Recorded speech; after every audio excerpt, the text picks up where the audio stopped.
forced disappearances of Uyghurs into so-called re-education camps and detention camps, the forced sterilization of Uyghur women, the forced aborting of their children, and the state absorption of Uyghur children into orphanages far from home to be reared with non-Uyghur upbringing while their parents are tortured. In 2014, Xi Jinping labeling all Uyghurs who dissented as terrorists, told his officials to, quote, wipe them out completely, destroy, root, and branch, close quote. Chinese authorities initially denied the existence of mass internment camps and have tried to portray them as vocational training centers. Xi Jinping and the Chinese Communist Party employed lies, censorship, and economic coercion to stifle discussions of their crimes. But documents obtained by the New York Times and the International Consortium of Investigative Journalists exposed the brutality behind Beijing's plans to radically and coercively transform the culture of religious and ethnic Uyghurs, Kazakhs, and other Muslims in China. The leaked internal papers show detailed plans now being aggressively implemented to intern between 1 million and 3 million Uyghurs in modern-day concentration camps, where they are subjected to severe human rights abuses and Orwellian indoctrination efforts for those who have been infected. At the same time, Beijing has instituted plans to erase the influence of Islam in all of Western China, bulldozing mosques and shrines, severely throttling all religious practice, and forcing camp detainees to renounce their faith. The leaked documents also show that Xi Jinping himself, I say again, Xi Jinping himself, directed the crackdown, saying that the Communist Party must put the, quote, organs of dictatorship to work and show absolutely, there's a quote, no mercy in dealing with the Uyghurs and other Muslims. In one speech, President Xi said, and I quote him, the weapons of the people's democratic dictatorship must be wielded without any hesitation or wavering. Nor is this hatred of religious and ethnic minorities new.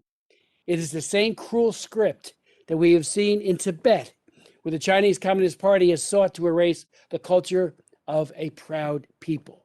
Also, Xi Jinping and the CCP continues to crush democracy and human rights defenders in Hong Kong in violation of solemn promises and treaty obligations previously made. Xi Jinping and the CCP use unspeakable methods of torture against prisoners of conscience. Xi Jinping and the CCP imposes forced abortion against Chinese women who are with child without government permission, as well as forced sterilization. Xi Jinping and the CCP are persecuting believers and all manifestations of faith and spirituality, including Christians, Tibetan Buddhists, and Falun Gong practitioners, in ways not seen since the Cultural Revolution. Xi Jinping and the CCP's complicity in the crime of human trafficking has given them the worst grade by the U.S. Department of State, Tier 3, or egregious violator. COVID-19 has killed 26,000 people in my home state of New Jersey. Approximately 600,000 are dead in the United States and 3.4 million worldwide. Yet more than a year after the pandemic originated in Wuhan, we still don't have an honest accountability of Xi Jinping and the CCP's role, and the lack of transparency is appalling. Yet despite this deplorable record, which again includes genocide, we see the International Olympics Committee, the U.S. Olympic Committee and Paralympic Committee, and a host of major corporate sponsors all affirming the decision to hold the 2022 Winter Olympics Games in Beijing. Big business, as we know, wants to make a lot of money, and it doesn't seem to matter what cruelty, even genocide, that the host nation commits. Besides money, what else does Xi Jinping hope to achieve? According to one of our witnesses today, Susan Lawrence of the Congressional Research Service, among Xi Jinping's stated goals for the hosting the Olympics is, quote, boosting the national pride to be harnessed in a drive for realization of his Chinese dream of national rejuvenation, demonstrating to the world the alleged superiority of China's political system, boosting the global profile of Chinese brands, close quote. Ms. Lawrence will testify that, and I quote, the U.S. Department of Defense characterizes the Chinese Communist Party's quest for rejuvenation as a, quote, determined pursuit of political and social modernity that includes far-ranging efforts to expand China's national power, perfect its governance system, and revise the international order. For Xi Jinping, this isn't about athletic competition. It's about power. We want to aid and abet the CCP's efforts to, quote, revise the international order with dictatorial governance. Whatever were the paper promises the government of the PRC made to the IOC with regards to respecting human rights when the IOC decided to award the Games to China in 2015, it is now absolutely clear that it never intended to honor them. The China fantasy, to adopt James Mann's term, has long been exposed. The notion of that bestowing international honors like hosting the Olympics would ameliorate the Chinese government's behavior, just like the PRC's integration into the world economy would improve China's human rights record, has been repeatedly disproven.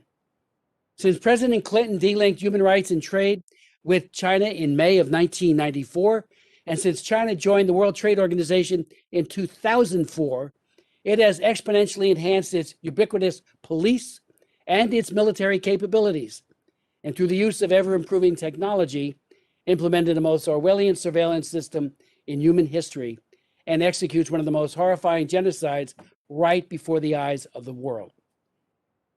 One of our witnesses today, Rethan Assat, will tell us the story of how her brother, a participant in our State Department's International Visitor Leadership Program, was arrested upon his return to China, targeted because he participated in that program.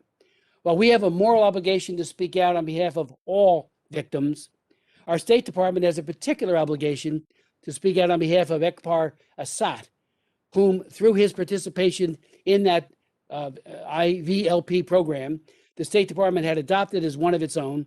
And I call upon the State Department, from Secretary Antony Blinken on down, to call for his release immediately, and to do so each and every time they meet with their Chinese counterparts. This was the policy of Ronald Reagan. Every time a member of the State Department met with their Soviet counterparts, and I know, because I went to the Soviet Union several times and always had prisoners lists in my hand as well. But every time the State Department met, they would hand a list to the Soviet counterparts. Those lists of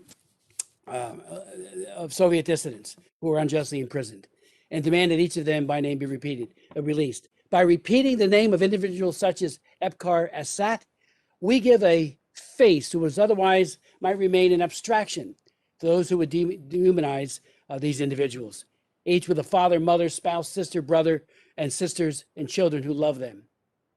In the early 1990s, when China was seeking to host the 2000 Olympic Games, I met in Beijing the father of the Democracy Wall movement, Wei Jingsheng, in a restaurant in Beijing, who had been released from prison to help the CCP persuade the IOC to select Beijing for the 2000 Olympic Games.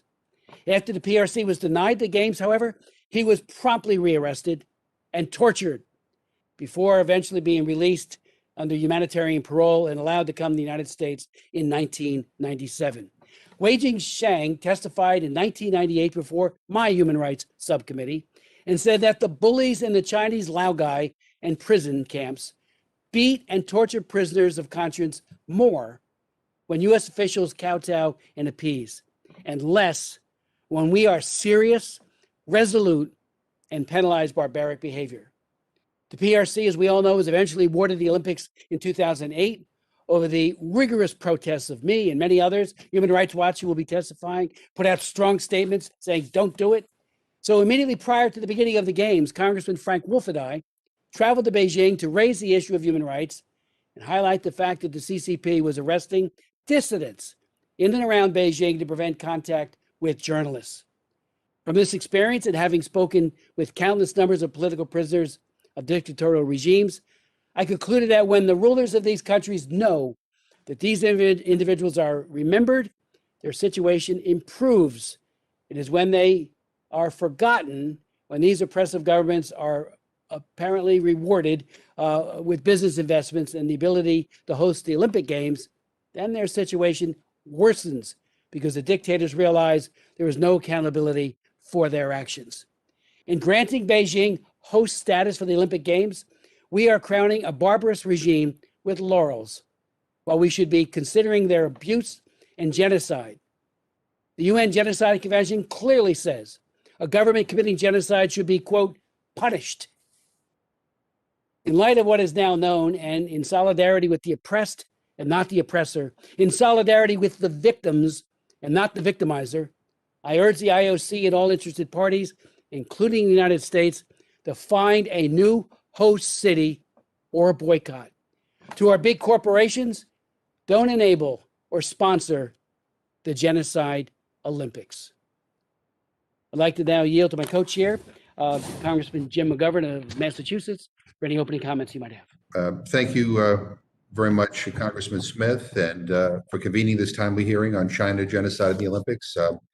I'm also happy to be here with Senator Merkley, the co-chair of the Congressional Executive Commission on China. And I want to thank all of our witnesses for being here, especially the distinguished Speaker of the House, Nancy Pelosi, who has long been a champion of human rights for the people of China. It's an honor to be with all of you. Look, I have the distinction of serving as both the co-chair of the Tom Lantos Human Rights Commission and the Congressional Executive Commission on China. We held a joint hearing 2 years ago on the 30th anniversary of the Tiananmen Square massacre, and I'm pleased that we've teamed up again on an issue of global importance. In less than 9 months, the 24th Winter Olympics are scheduled to be held in Beijing, the capital of the People's Republic of China, a country whose government is committing crimes against humanity and genocide, according to the State Department, a country that is stripping away promised self-government from the people of Hong Kong, and a country that is brutally repressing Tibetans and other ethnic minorities and crushing Chinese lawyers, civil society, and free thinkers. This is not opinion. These are facts. This is not politics. It is reality. The Congressional Executive Commission on China's annual report for 2020 documented how the Chinese government took unprecedented steps in the last year to extend their repressive policies through censorship, intimidation, and the detention of individuals and groups for exercising their fundamental human rights, especially in Xinjiang and in Hong Kong. Today, we have an esteemed panel of experts to inform us on the context in which the Beijing Olympic Host Committee expects the world to, quote, celebrate the Games. I look forward to hearing their assessment on whether the Chinese government is using the Olympic spotlight to improve human rights or whether it has doubled down on its repression. I welcome their views on whether the International Olympic Committee has been responsive to calls to encourage the PRC to change its human rights practices or dug in its heels. And I would like to hear whether outreach to corporate Olympic sponsors to encourage them to use their leverage in favor of human rights has yielded any response or whether it has been met by silence. Look, unless things dramatically change, the Winter Olympics will be held in a country as its government commits acts amounting to genocide. Is anyone in this hearing comfortable with that? Is anyone in a position of influence comfortable with that? Why are we holding an Olympics during a genocide? Is precisely the question that we, Senator Jeff Merkley, the chair of the CECC, and I intend to ask the International Olympic Committee and the Beijing 2022 corporate sponsors in the coming weeks. To proceed with business as usual would send a horrible signal to all people struggling to exercise their universal human rights and to live in peace and with dignity. Business as usual would require us to relinquish our moral authority to confront other atrocities around the world. Business as usual would put an indelible stain on an Olympic movement willing to celebrate amidst crimes against humanity. An announcement to postpone the 2020 Tokyo Games was made only 4 months before it was scheduled to start. If we can postpone an Olympics by a year for a pandemic, we can surely postpone an Olympics for a year for a genocide. This would give the IOC time to relocate to a country whose government is not committing atrocities. Now, to those who argue that the Olympics should be immune from politics, I say that taking a stance against genocide is not politics. It is about human decency. What does it say about us or the international community if we pretend that nothing is happening? If we gloss over all of this, if we put money and corporate interests ahead of basic and fundamental human rights? Lastly, to the athletes, both American and those around the world, I want to say that the burden should not be on you. We want you to compete and we want you to pursue your dream. You deserve support. The burden is on the IOC to find a host government that is not complicit in crimes against humanity. The burden is on the U.S. Olympic and Paralympic Committee to ensure what you wear and what you eat are not made with forced labor in Xinjiang or elsewhere, and to protect your right to free expression. The burden is on the corporate sponsors to find a way to fully support your training and equipment without having to subsidize one of the worst human rights abusers. I thank you, and I look forward to hearing the testimony. I thank my good friend and colleague from Massachusetts for his comments. I'd like to now yield to Senator Jeff Merkley for any comments you might have. Thank you, Congressman Smith and Congressman McGovern, for your partnership in holding this hearing on China, genocide, and the Olympics. It's testament to the urgency of our hearing today that this hearing is drawing extensive bipartisan and bicameral interest, and that Speaker Pelosi is joining us to offer her powerful voice as a longtime and steadfast advocate of the human rights of the Chinese people. In recent years, the Congressional Executive Commission on China has painstakingly documented China's assault on basic rights in Xinjiang, in Hong Kong, in Tibet, among civil society throughout China, and increasingly through the coercion of anybody abroad who challenges the Chinese government's party line.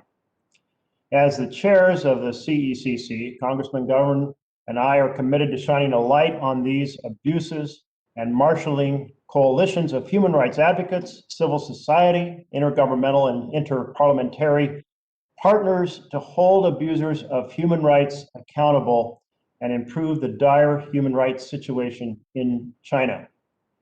This hearing is an initial step in what we plan to be a concerted effort to elevate voices speaking out for the powerless in China, and to identify options for Congress, for the US government, for the private sector, for defenders of freedom everywhere to protect human rights that continue to be trampled by the Chinese government.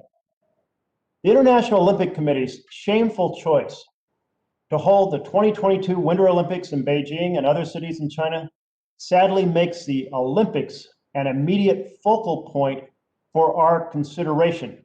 How did it come to this moment where an event designed to uplift the human spirit is being held in a nation that is crushing the human spirit? As Congressman McGovern said, we cannot proceed with business as usual. As cherished as the Olympic Games are to so many around the world, and as unfair as it is for the burden of human rights abuses elsewhere to fall on athletes who work so hard to achieve the mastery of their sport and to represent their nations with pride. We know where business as usual will lead. It will lead to a government that has committed genocide in Xinjiang, flouted its international treaty commitments to Hong Kong, and run roughshod over international law in South China Sea, to continue such behaviors emboldened and unchanged. So it falls to all of us to set aside business as usual, to explore strategies that give powerful visibility to and support for internationally recognized human rights, that create momentum to change oppressive behavior by leaders and governments around the world, and specifically in China. Today's distinguished panel brings enormous expertise to bear. So let's pay close attention ponder how all of us in our respective roles can entertain such concrete ideas to shape our legislative work, our advocacy work, in order to end the oppressive behavior of China against so many. Thank you. I thank you very much, Senator Merkley, and just underscore the importance of the bipartisanship, which you have mentioned. I think that's critical. I've served as chairman of the China Commissions on several previous years, and I'm now the ranking member. And Marco Rubio has also served as chairman, is now ranking member. We are all in one accord on this, and I want to thank you for underscoring that important aspect to this. The bipartisanship, despite what some people think about what's happening in Washington, here there is no separation between us. So thank you for that comment. I'd like to now, it's my honor, high honor, to introduce the 52nd Speaker of the House of Representatives. I don't think she needs much by way of introduction, Speaker Nancy Pelosi. She made history as the first woman elected to serve as Speaker in 2007. And when she was elected the first woman to serve as Speaker of the House. For 33 years, she has represented San Francisco's 12th District in Congress. She has led the House Democrats for 17 years and previously served as House Democratic Whip. Perhaps most important to her, she is a mother of 5 and grandmother of 9. I want to add a personal note. Speaker Pelosi has been clear and consistent voice on China throughout her career. She and I have worked together along with Congressman Frank Wolf and David Bonnier from Michigan for years in combating the human rights abuses of China. We fought against the delinking of MFN and trade, believing that if we use a tangible punitive aspect of denying trade or making it conditional, we would see a change in behavior. Unfortunately, that's not the case today, but it was an honor to work with her so strongly on that, and to this day on all things related to Chinese human rights. And I know she has put a particular focus for years on the issue of Tibet. So I thank her, and I know Jim as well feels the same way. We're grateful for that strong advocacy. I'd like to yield to the Speaker of the House of Representatives, Speaker Pelosi. Thank you very much, Mr. Chairman, for bringing us together on this very important issue. It's about our values. It's about who we are as a country. It's about more than words. It's about actions. Thank you. And I thank you for the years of service that you have given to this. You never have faltered in all of it. I myself have lost my innocence on expecting people to behave in a way that is consistent with their words when it comes to respecting human rights. But matters have only gotten worse in China, as you have pointed out. And the genocide, recognized as a genocide, should be reason for us to change our actions. But it's been an honor to serve with you and with Frank Wolf over the years, and I thank you for calling forth the bipartisanship of this to Senator Merkley. It is Jim McGovern as has Chris Smith, been a relentless, persistent advocate for human rights in China, well, throughout the world. But I've seen him in action, speaking to the leadership of China, going to Tibet, undermining the misrepresentation that the Chinese are making about what is going on in Tibet. We've talked about Hong Kong, we've talked about human rights throughout China. But now this rises to the level of recognized genocide. So when I hear Senator Merkley, I'm so excited that we are reinvigorated with a new, strong voice on all of this, and acknowledge the work of Senator Rubio in all of this. As you both have said, this has always been bipartisan, and that is its strength. And not only is it bipartisan, but we have built our trust that serves us well in other aspects of our lives in the Congress. Okay, so here we are with the Olympics coming up. The Olympics were held in Germany when Hitler was in charge. And what did he say at the time? Who's ever heard? Does anybody remember the Armenians? Remember, he said that when they were executing the Holocaust. So it just seems so strange that we would have history repeat itself. But let me just say this. As I said, I've kind of lost my innocence on hoping that corporate America or the powers that be would ever be consistent in what they have said and actions they have taken. I want to join our two co-chairs and Senator Merkley for all three of you for welcoming this distinguished panel. We want to get to them as soon as we can. But we cannot proceed as if nothing is wrong about the Olympics going to China. That may be a fait accompli. It may not be possible to stop that. The last 3 decades have made it clear that we cannot continue to give Beijing a blank check on the hope that their behavior will simply change. As you said, Mr. Chairman, that doesn't happen. When the international community said, let's wait and see, yeah, we wait and saw, and the Chinese proceeded as normal. This is what I do know, because sadly, this is not the first time that Congress and the international community have held this debate. As Mr. Smith mentioned, back in 1993, we all joined Tom Lantos in passing legislation urging the IOC to reject China's 2000 bid for the Summer Olympics because of massive violation of human rights. They did not get it that year, I don't know because of us, but because Sydney prevailed. Then in 2001, again, we joined Tom Lantos and Chris Cox on the Republican side of the aisle to oppose China's 2008 bid, stating the Olympic spirit is built upon peace and respect, as Senator Merkley has said. Peace and respect for universal fundamental ethical principles. Sadly, we are here because the Chinese government continues to crush all political dissent and trample basic human rights of its people. Then in 2008, after returning from Dharamsala, where our congressional delegation was received by His Holiness the Dalai Lama, again, we spoke out calling on President Bush to boycott the opening ceremonies and opposing the torch, and I opposed the torch relay in San Francisco. Unfortunately, President Bush did go to them, but I do want to point out that he did attend our ceremony in the Capitol. We gave the Congressional Gold Medal to the Dalai Lama, which made the Chinese unhappy. And as we know, a similarly disappointing debate took place in the 1990s with China's WTO accession, was simply giving China a blank check as it failed to comply with market commitments. In this very room, the Speaker's conference room, I welcomed the chairman of the Chinese People's Congress in this very room. And when I said to him, you're in violation of the WTO provisions, this in relationship to rubber at the time, he said, when we joined, he and his heads of the committees from the China People's Congress, they said, when we joined the WTO, they said we did not have to obey those rules. So we've given them, again, a free ride. Today, we once again have an opportunity, obligation to speak out.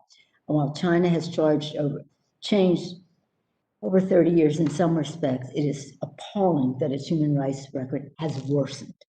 The U.S. Congress has and will continue our long bipartisan and bicameral commitment to holding China accountable in this arena as with all others. Over the past 2 years, working together, and Senator Rubio very much a part of this, we passed and signed into law the Uyghur Human Rights Policy Act of 2020, and I want to acknowledge our Congresswoman Weston for her involvement in all of this. I know she represents a strong Uyghur population in our country. We passed the Tibetan Policy and Support Act. We passed the Hong Kong Human Rights and Democracy Act of 2019. And already in this Congress, we passed a resolution condemning the ongoing violation of Hong Kong's rights in Hong Kong by Beijing, and the government reintroduced the Uyghur Forced Labor Disclosure Act and Uyghur Forced Labor Prevention, and we'll soon take up another legislation urging Uyghur Human Rights Protection Act. This is all in a bipartisan, bicameral way.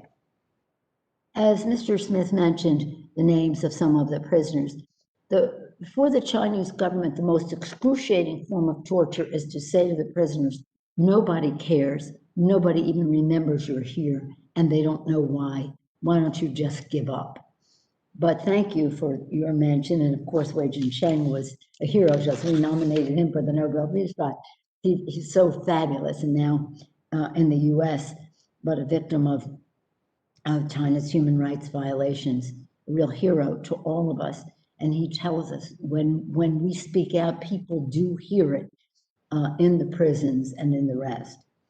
Again, as I've said, if we don't speak out against human rights violations in China for commercial reasons, we lose all moral authority. to speak out for human rights anywhere. So how sad it is to see the Olympic corporate sponsors look the other way on China's abuses out of concern for their bottom line, with some even lobbying against the bipartisan Uyghur forced labor bill. Imagine they're lobbying against a bill of forced labor when our country has declared this a genocide. Here's what I propose, and join those who are proposing, is a diplomatic boycott. I don't know if it's possible because we have not succeeded in the past. And I'm a big sports fan. I watch the Olympics in the middle of the night. You ever see me during Olympic season? I'm never sleeping. I'm always watching because usually it's in a different time zone. And to see the discipline, the focus, the dedication of our athletes out there is just a source of such pride. Let's honor them at home. Let's not honor the Chinese government by having heads of state go to China to show their support for their athletes. When they come home, let's show them even more.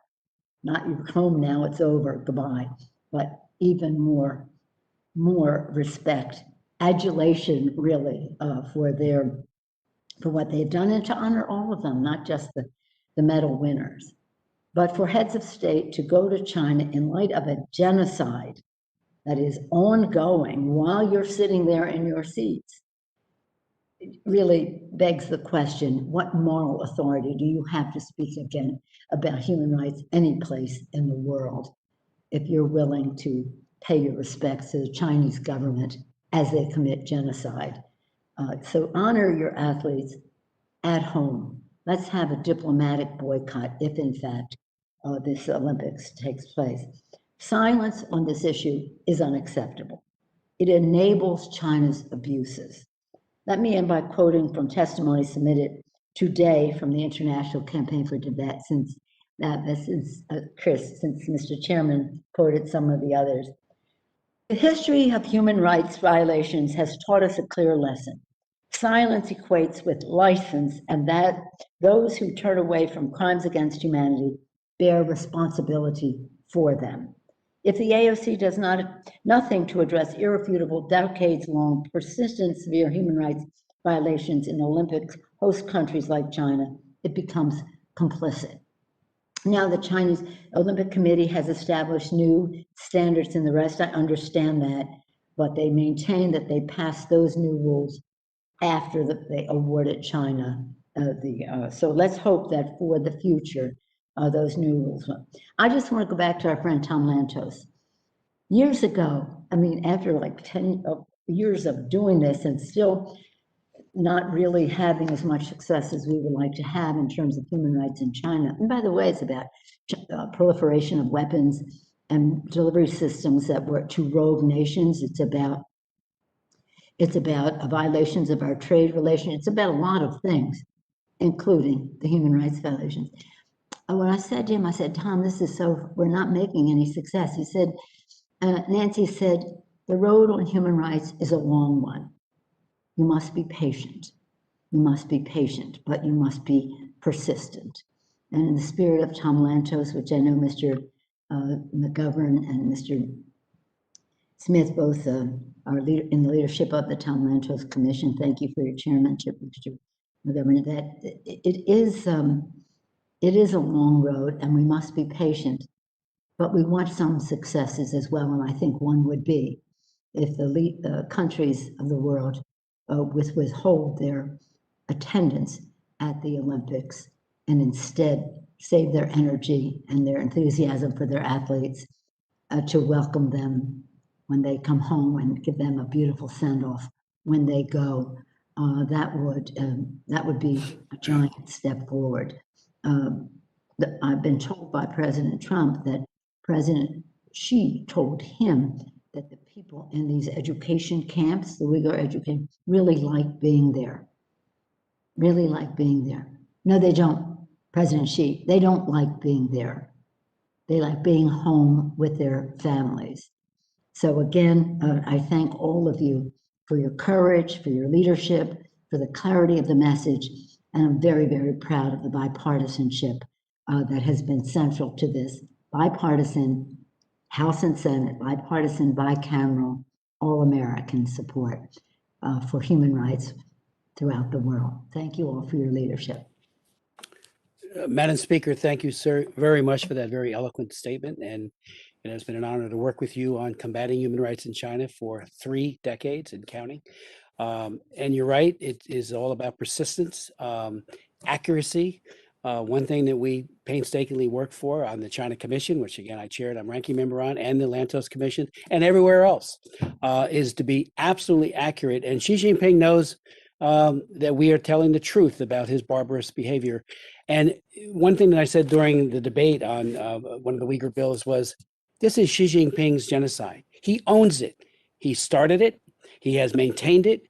And to think that he did it simultaneously with trying to get the Olympics Committee and the IOC in 2015, making all of these false assertions about human rights to them. And we don't even know, there's lack of transparency there. Exactly what did they promise? So thank you so much, Madam Speaker. It's so good to see you again. Thank you. I'd like to now, there are some members that are on board here. If there's members who would like to make a very brief statement before we go to our witnesses, be more than happy to hear from them. Chairman Smith? Yes, and are there any, yes, who's that? Oh yeah, sure. Tom Swazi from New York. Thank you, Tom. Mr. Chairman, thank you so much for your great work here. And Chairman McGovern, really it's a great honor to serve with the both of you. And Speaker Pelosi, thank you so much for your great work. And I don't know if Senator Merkley is still on, but thank you to him as well. And to all of my colleagues and the panelists, thank you so much. Speaker Pelosi spoke a lot about Tom Lantos, and I like to repeat his quote as often as I can. The veneer of civilization is paper thin. We are its guardians. We can never rest. We've worked so hard, many of the people on this panel, to try and tell people about what the Chinese Communist Party is doing, especially with the Uyghurs, but the Tibetans and the Hong Kong students and others as well. We need to keep on letting people know what's going on, because there's another quote that we often repeat, which is that Winston Churchill said, those that fail to learn from history are doomed to repeat it. And instead of me recounting all the things that our witnesses will talk about and what each of you spoke about, I just want to remind people that when Nixon went to China, we thought that things would get better by now. We thought that as they were exposed to our way of life, to our economy, to our human rights, to our democracy, they'd be more like us. That's certainly not the case. And I just want to remind people about the 1936 Olympics that were held in Berlin. Hitler had been appointed chancellor in 1933. Dachau was founded in 1933. The anti-Jewish boycotts were in 1933. The beginning of the book burnings were in 1933. Jews were not allowed to go to public schools in 1933. 34, Hitler abolished the office of the presidency. He became a dictator. And in 1935, with the Nuremberg race laws, where Jews were not given any civil rights whatsoever, they were no longer allowed to be citizens. But in 1936, we've all seen those documentaries about the 36 Olympics with Jesse Owens competing. And could you imagine if the world community had stood up and said at that time that there would be a boycott of the Olympics or a diplomatic boycott of the Olympics, where we tried to call attention to this, how the world could have been different. So we know this is not some amorphous thing. We know from the work that's been done by our commission and so many others, we know there's a genocide taking place. We know about these forced labor camps. We know what they're doing to these people. So this is an opportunity for us to really just call attention. You know, so many people have worked so hard. I've been on so many panels and so many rallies with so many of you, and I'm so grateful to you for all keeping to continue to bring this to the world's attention. But we know that they don't know. The world does not know what's going on yet. And we need to bring this to the world's attention. And this is an opportunity for us to bring this to the world's attention as to why is the US talking about a diplomatic or outright boycott of the Olympics? Because there is genocide going on there. Because they're imprisoning students in Hong Kong and political prisoners because of the way they've treated the Tibetans. That's why we're doing it. We need to educate the world as to what is happening, and this is a unique opportunity. So I want to thank our chair people. I want to thank the speaker. I want to thank everybody, the panelists, for the great work that you do to help to educate the world as to the atrocities that are taking place under the Chinese Communist Party in China, and I will stand with you, continue to stand with you in our efforts to stop them from doing it, first by educating the world, then by sanctioning them and passing the Uyghur Forced Labor Prevention Act and so many other things that we can do to hold the Chinese Communist Party accountable. Thank you so much, everyone. Thank you very much, Mr. Swazi. Are there any other? Sheila Jackson Lee. Sheila? Thank you so very much to both of you, Chairman Smith, Chairman McGovern, and to Speaker Pelosi, who has such a long-standing knowledge about this issue and a long record of success. I think it's important to put the obvious out. In February 2022, the People's Republic of China is scheduled to host the Winter Olympiad. Scheduled to host it, which is a symbol of world friendship, world respect and dignity. People will come from all over the world who'll be having elements of the very people that are now incarcerated, detained, and abused. Muslims will be coming.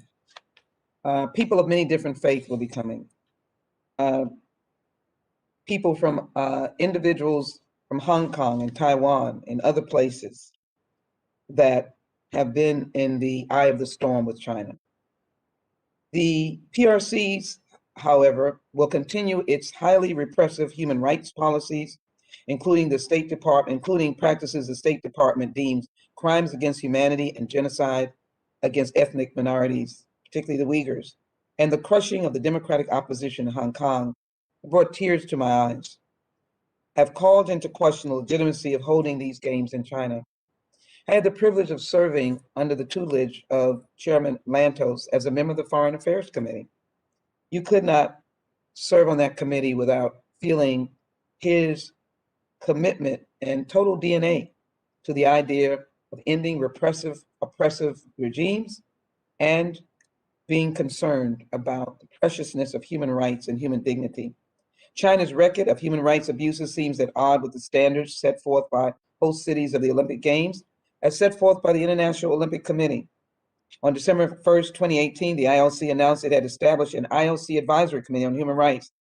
Prince Zayed, a former Jordanian diplomat and United Nations Commissioner for the Human Rights, will chair it. And they've come about with some of their results, along with Rachel Davis. Their results, which were published in March 2020, notes that the human rights impacts that could be connected to the 2022 Games are severe, as our consultations with expert civil society stakeholders also confirmed, and addressing them remains challenging. What's the inventory of how many persons are detained, incarcerated, or have never been seen from the last time their family members said they were taken off? How many are going to take an account of the Uyghurs or where they are, how long they've been there? Will they be able to be released before the Olympics? What we always hear when we talk about China is that we must walk softly. We must not upset them. When they went into the Pacific, started grabbing land in the middle of an ocean, and all of a sudden it was Chinese territory.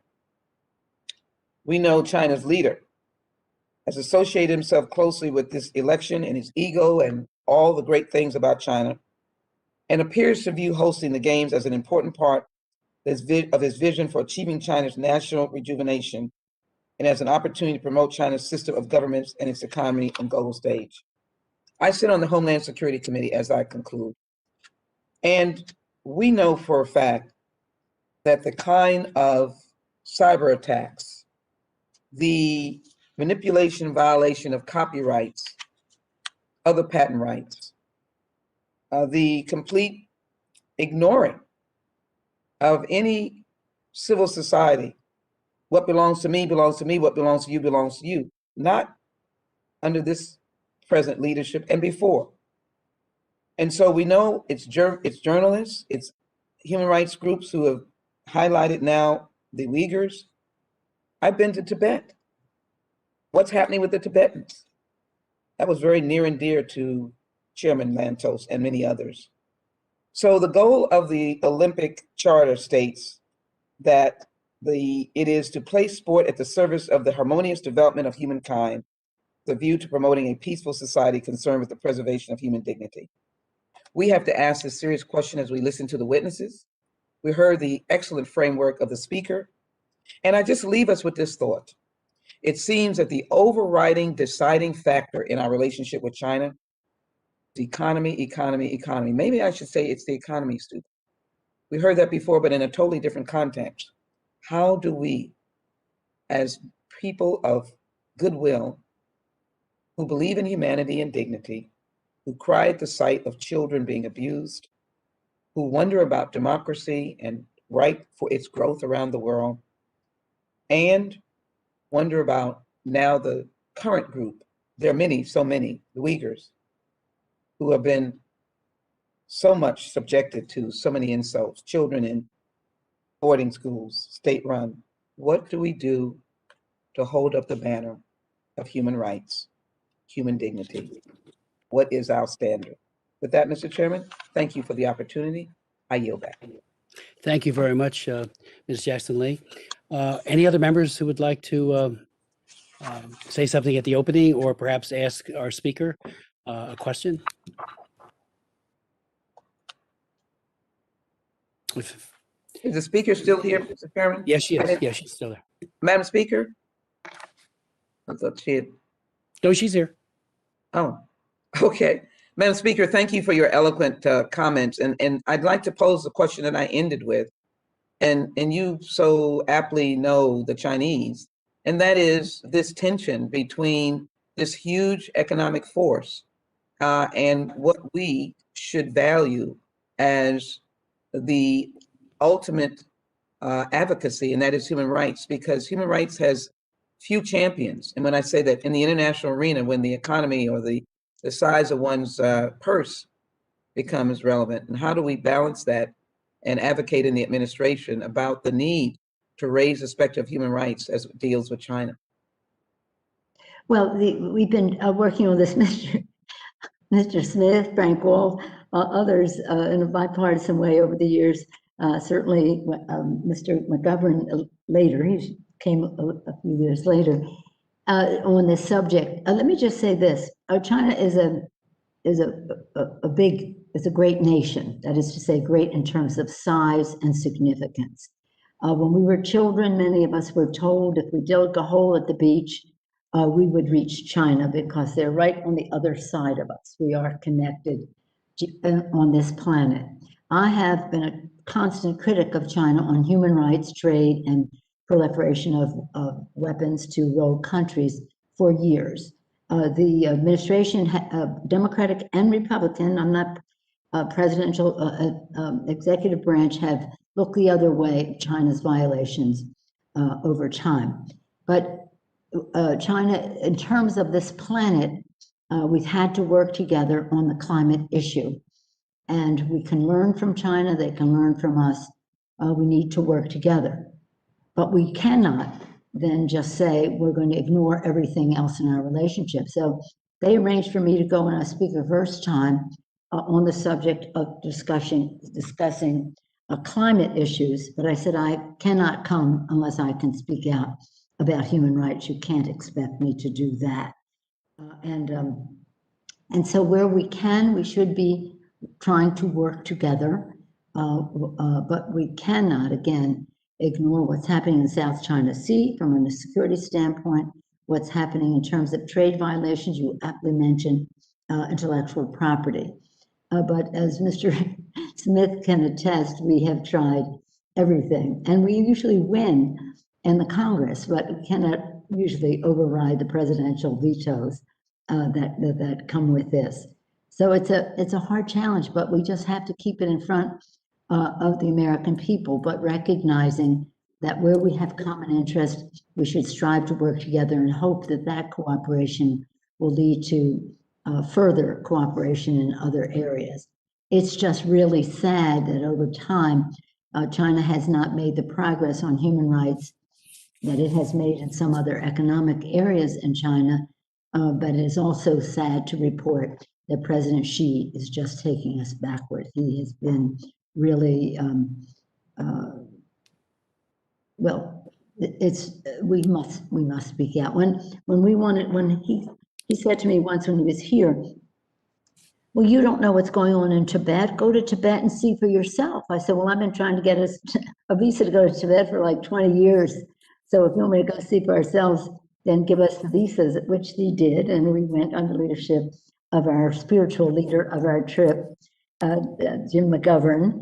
We went, and what we saw was a Potemkin village. They just had created a situation that wasn't real, but they wanted us to think that it was. Mr.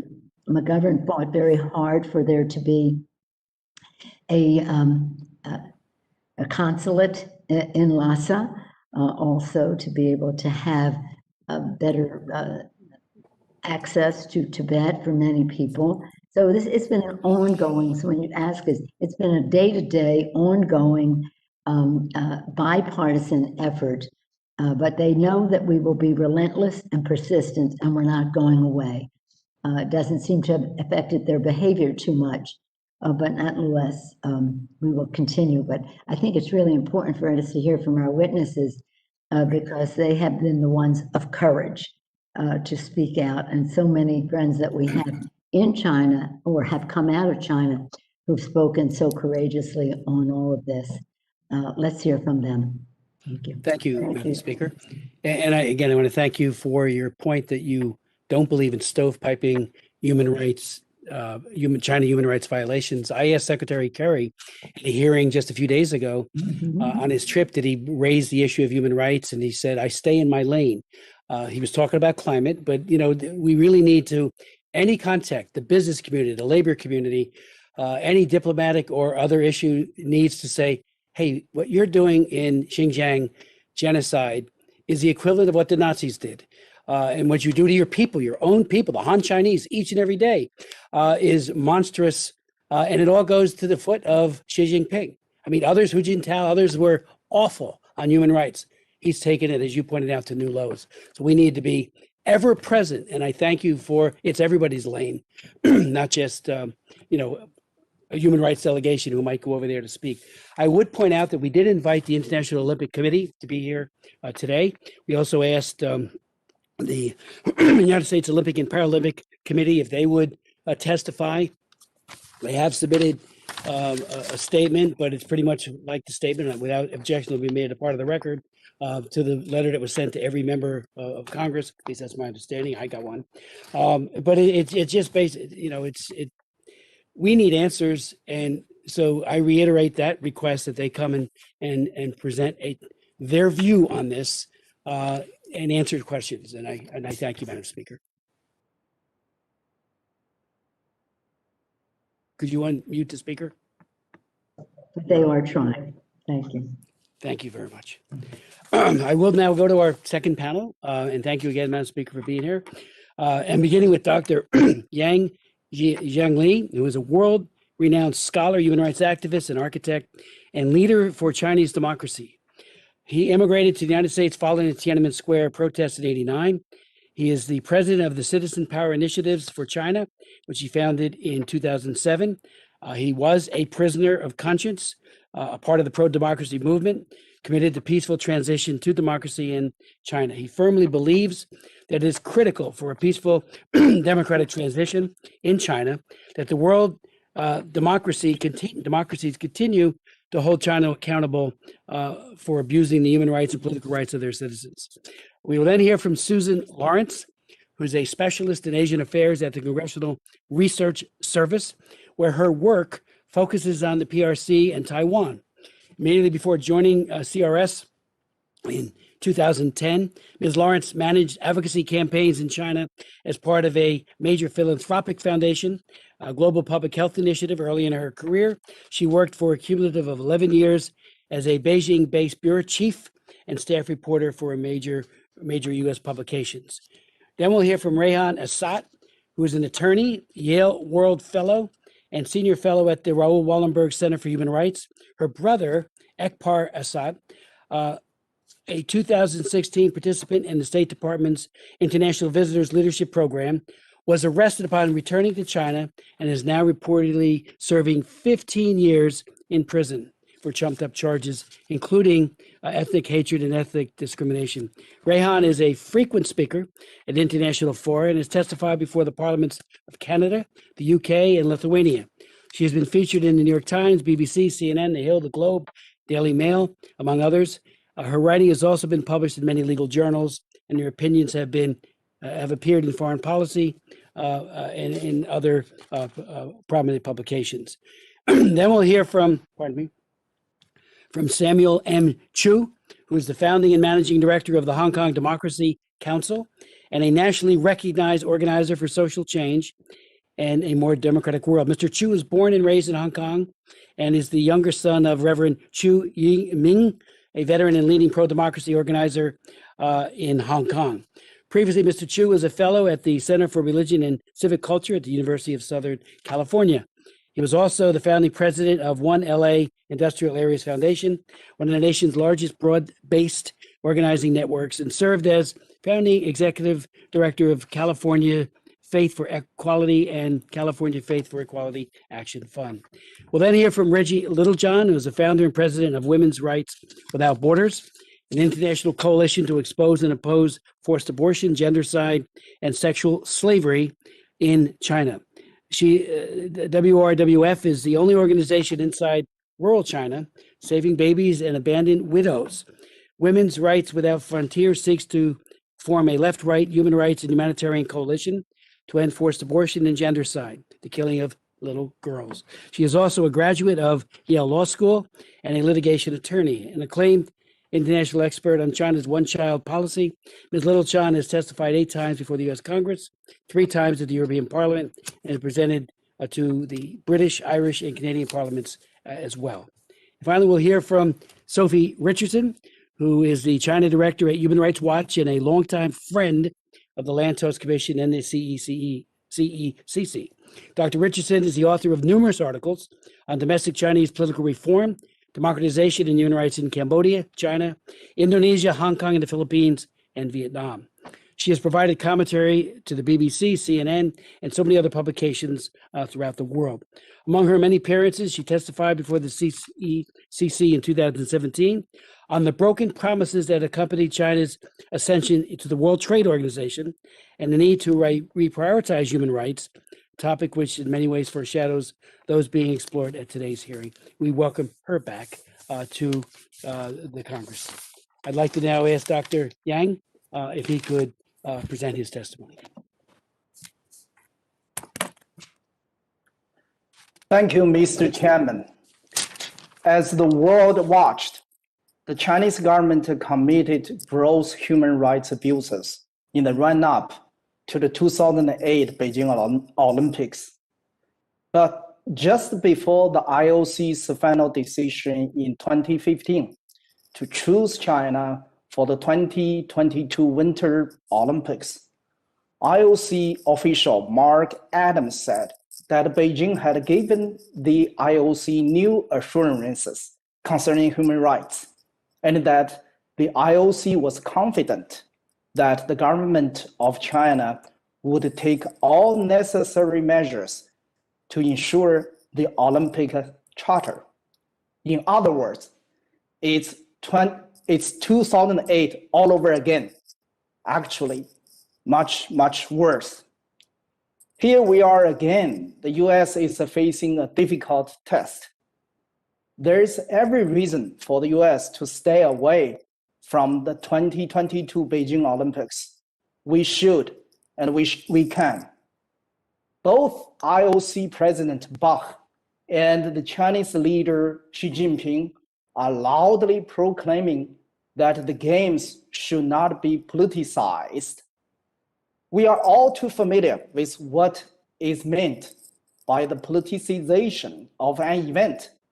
By Xi's definition, any stance on any issue is an act of politicization if he does not like it, period.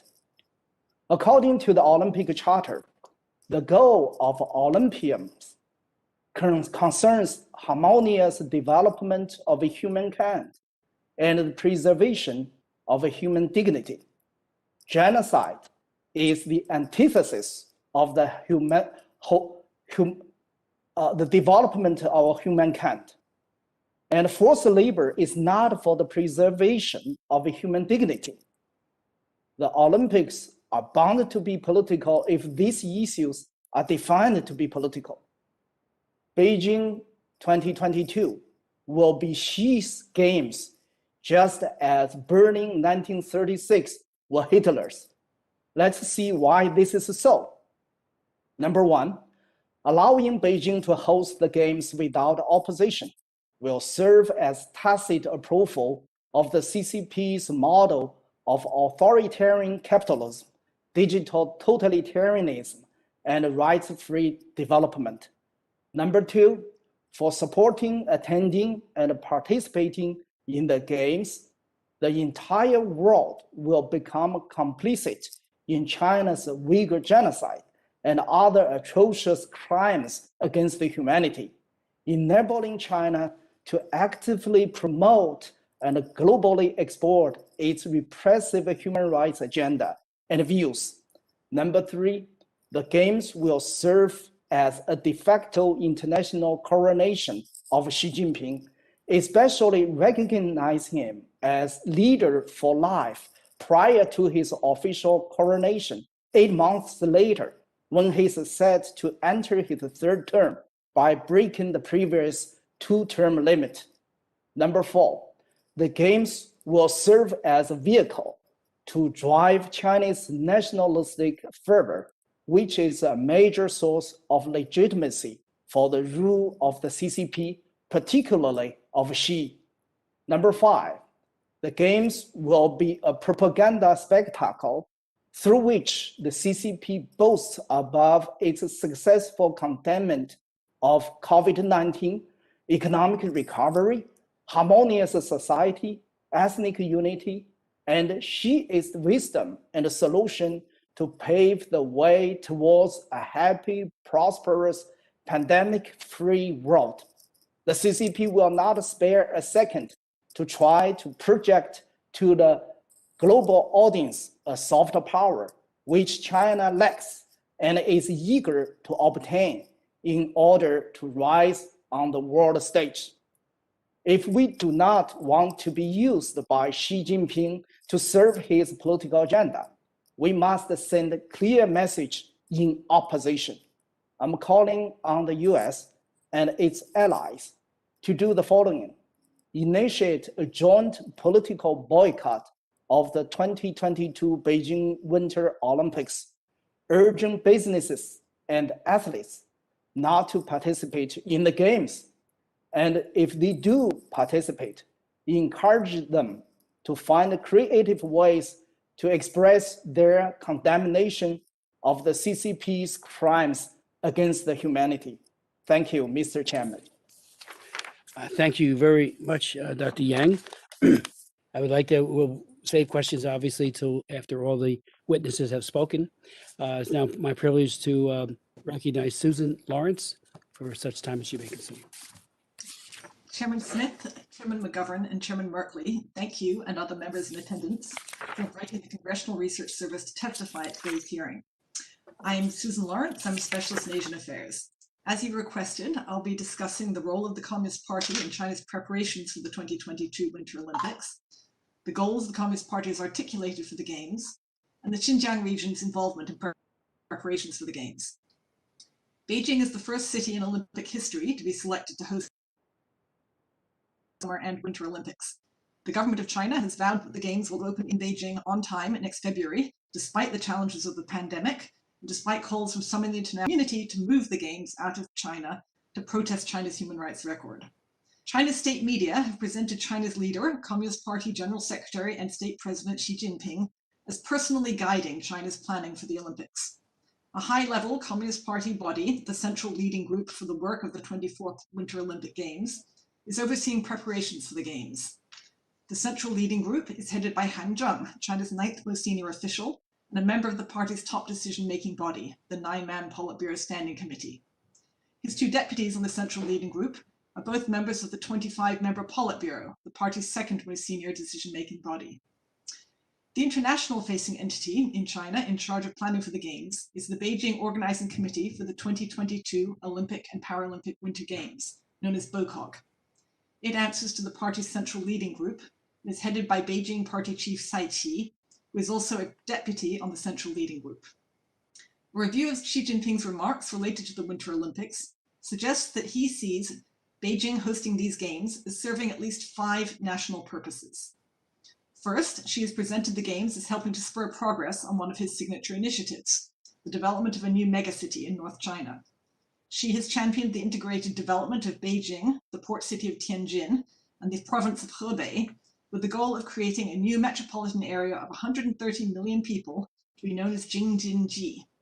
To catalyze that vision, China's Olympic planners selected 3 far-flung locations for Olympic venues: central Beijing, Yanqing, an outlying district of Beijing, and Hebei province's Zhangjiakou, a city 125 miles from Beijing. Second, Xi has stated that he sees the Olympics as a means, quote, to stimulate the national spirit, end quote, and to rally, quote, the sons and daughters of China at home and abroad, end quote, to achieve what he calls the great rejuvenation of the Chinese nation. The Pentagon characterizes that quest for China's rejuvenation as, quote, a determined pursuit of political and social modernity that includes far-ranging efforts to expand China's national power, perfect its governance systems, and revise the international order, end quote. Third, Xi appears to see hosting the Olympics as an opportunity to showcase the alleged advantages of China's political system. In January, Xi said, for example, that China's construction of Olympic-related infrastructure and rapid training of winter sports athletes reflects, quote, the institutional advantages of being able to focus efforts to do big things, end quote. Fourth, the party appears to see the Games as a means to boost the profile of Chinese brands internationally. Boycott has so far signed 40 corporate sponsors, almost all of which are based in China. Sponsors include iFly Tech Corporation, exclusive supplier of automated translation software to the Games. The US Department of Commerce's Bureau of Industry and Security added iFly Tech to its entities list in 2019, saying the firm was, quote, implicated in human rights violations and abuses, end quote, in Xinjiang. Boycott corporate sponsors also include Snickers, a brand of US-based Mars Inc. A separate group of 16 mainly global companies participate in the Olympic Partner Program, known as the TOP program, and managed by the International Olympic Committee. The TOP program includes 2 Chinese companies, Alibaba Group and the China Mengniu Dairy Company. It also includes 7 US companies, Airbnb, Coca-Cola, Dow, the General Electric Company, Intel, Procter & Gamble, and Visa. Finally, Xi has stated that he sees the 2022 Olympics as an opportunity to promote winter sports in China. Xinjiang has been a focus for that effort, because unlike most of China, areas of Xinjiang are endowed with plentiful natural snow. China's government has built winter sports facilities to support the Olympics. The Chinese national team athletes have been training in Xinjiang, and local jurisdictions in Xinjiang have been training residents to serve as Beijing 2022 Winter Olympics volunteers. To conclude, China's leader Xi Jinping has associated himself closely with the 2022 Beijing Winter Olympics. He appears to view hosting the Games as an important part of his vision for achieving what he calls China's national rejuvenation, and as an opportunity to promote China's system of governance and its economy on a global stage.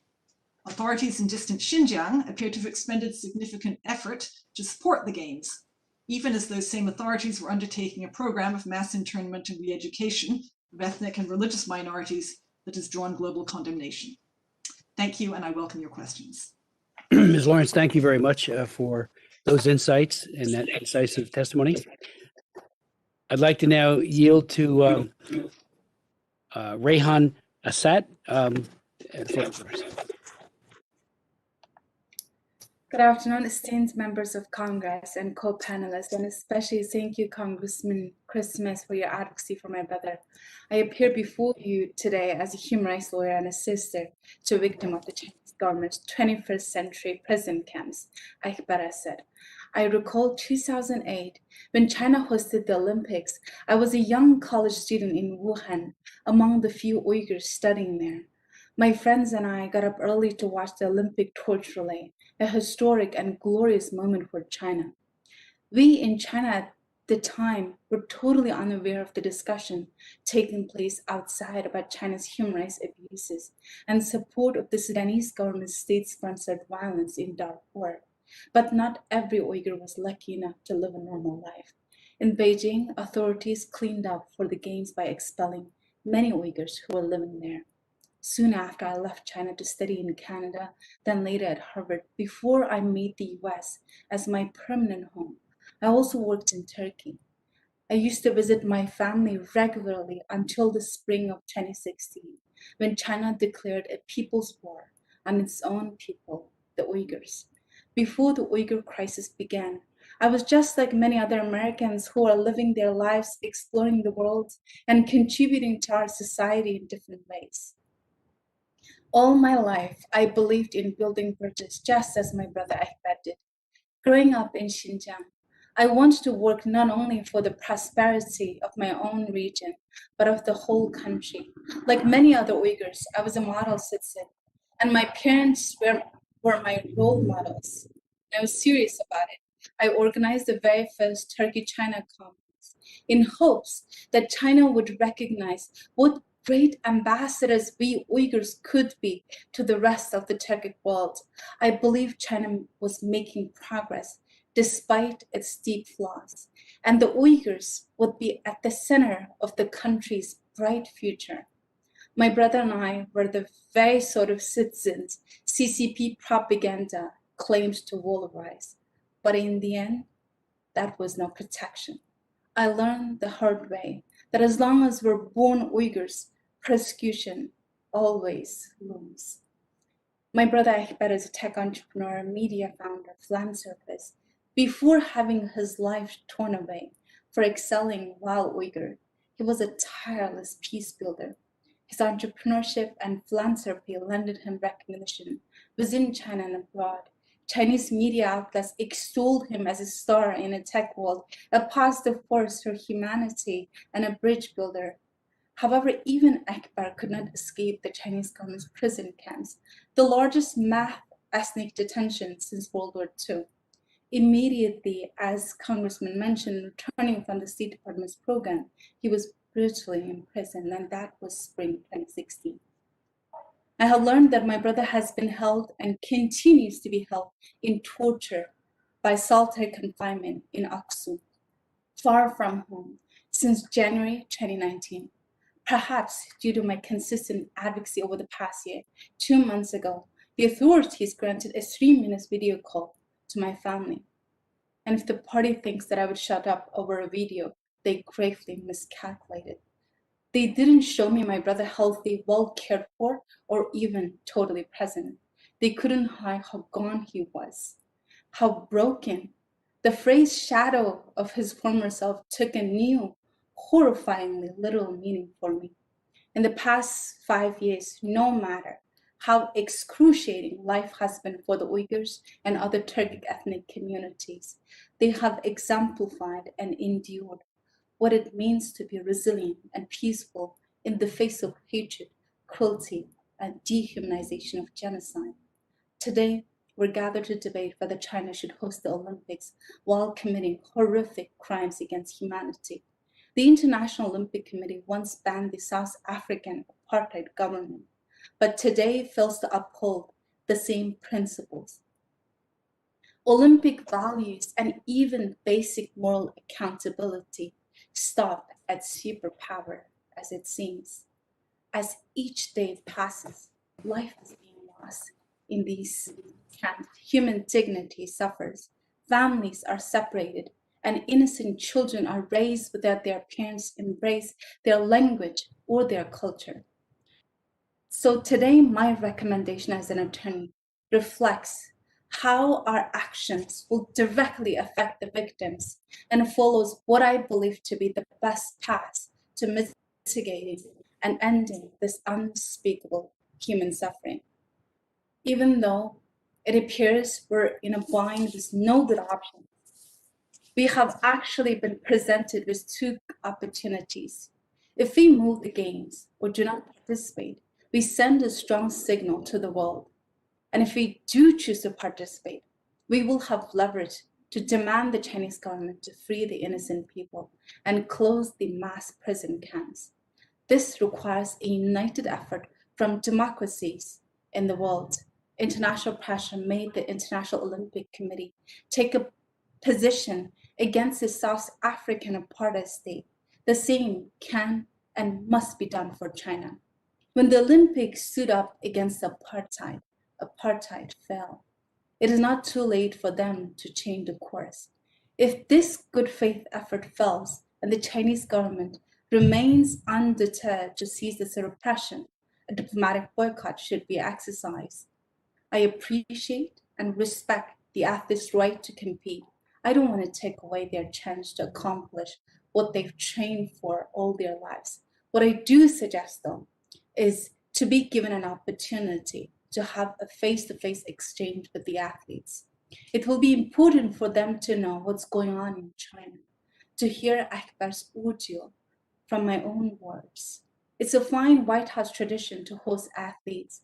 I hope the Biden administration can create a space for a dialogue between advocates, family members, and athletes about the ways to achieve the desired goal of all parties and concerned stakeholders. The athletes who are pursuing their lives more energetically than nearly everyone else speak up for the Uyghurs, Kazakhs, and others who had their lives ripped away from them. American athletes should speak up for Akbar, who dared to work for friendships between the United States and China. Every day when my brother and other victims suffer and waste away, our dignity as bystanders drains away with theirs. At the end of this genocide, when the world is looking on the remains of Uyghur society, it will ask itself why it didn't do more to help. The world will feel itself to be less than it was, having lost its own dignity within the horror. So I implore you and all those who are tuning in, refuse to have your own dignity stolen. Stand up, demand an end to this genocide before it's too late. Thank you. I yield back. Rethan, thank you so very much for that powerful testimony. Your brother and the Uyghurs in general have no better advocate. So thank you, and for your advice and suggestions. I'd like to now recognize Reggie Littlejohn, the founder and president of Women's Rights Without Frontiers.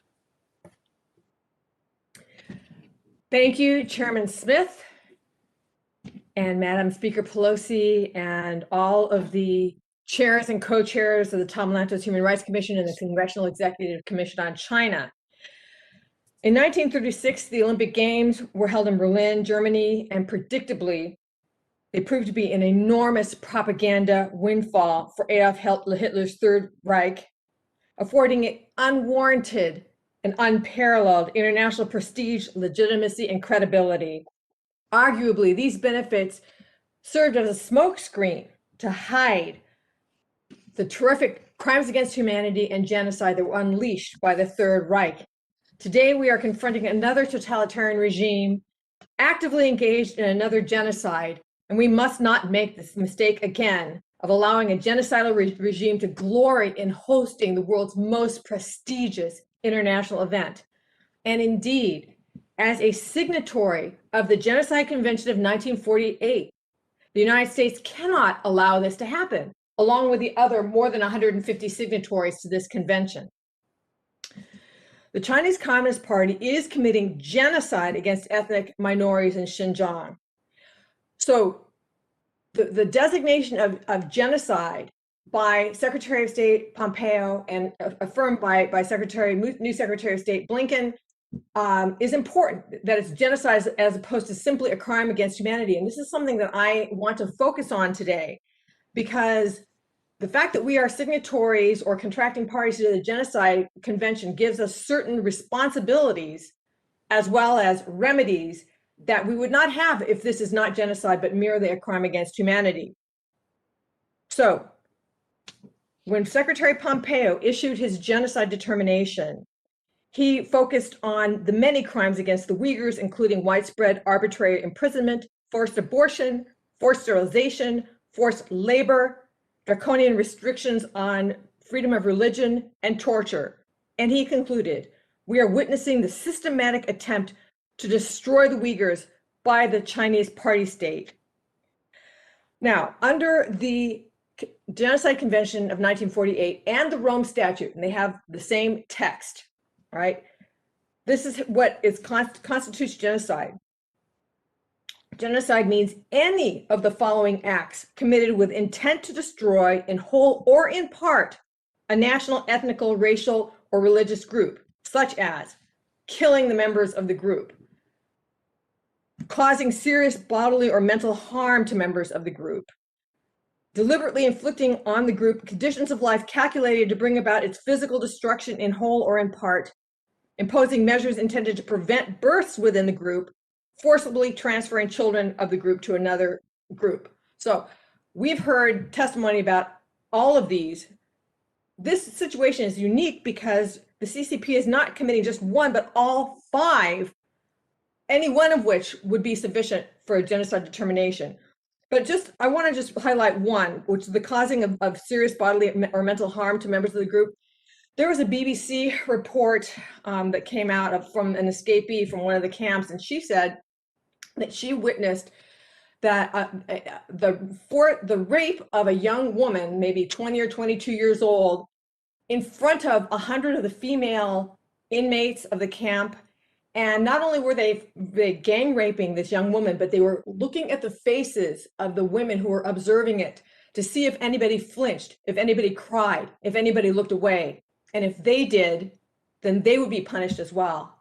I just can't imagine anything that is more designed to inflict mental harm and really crush the spirit of someone.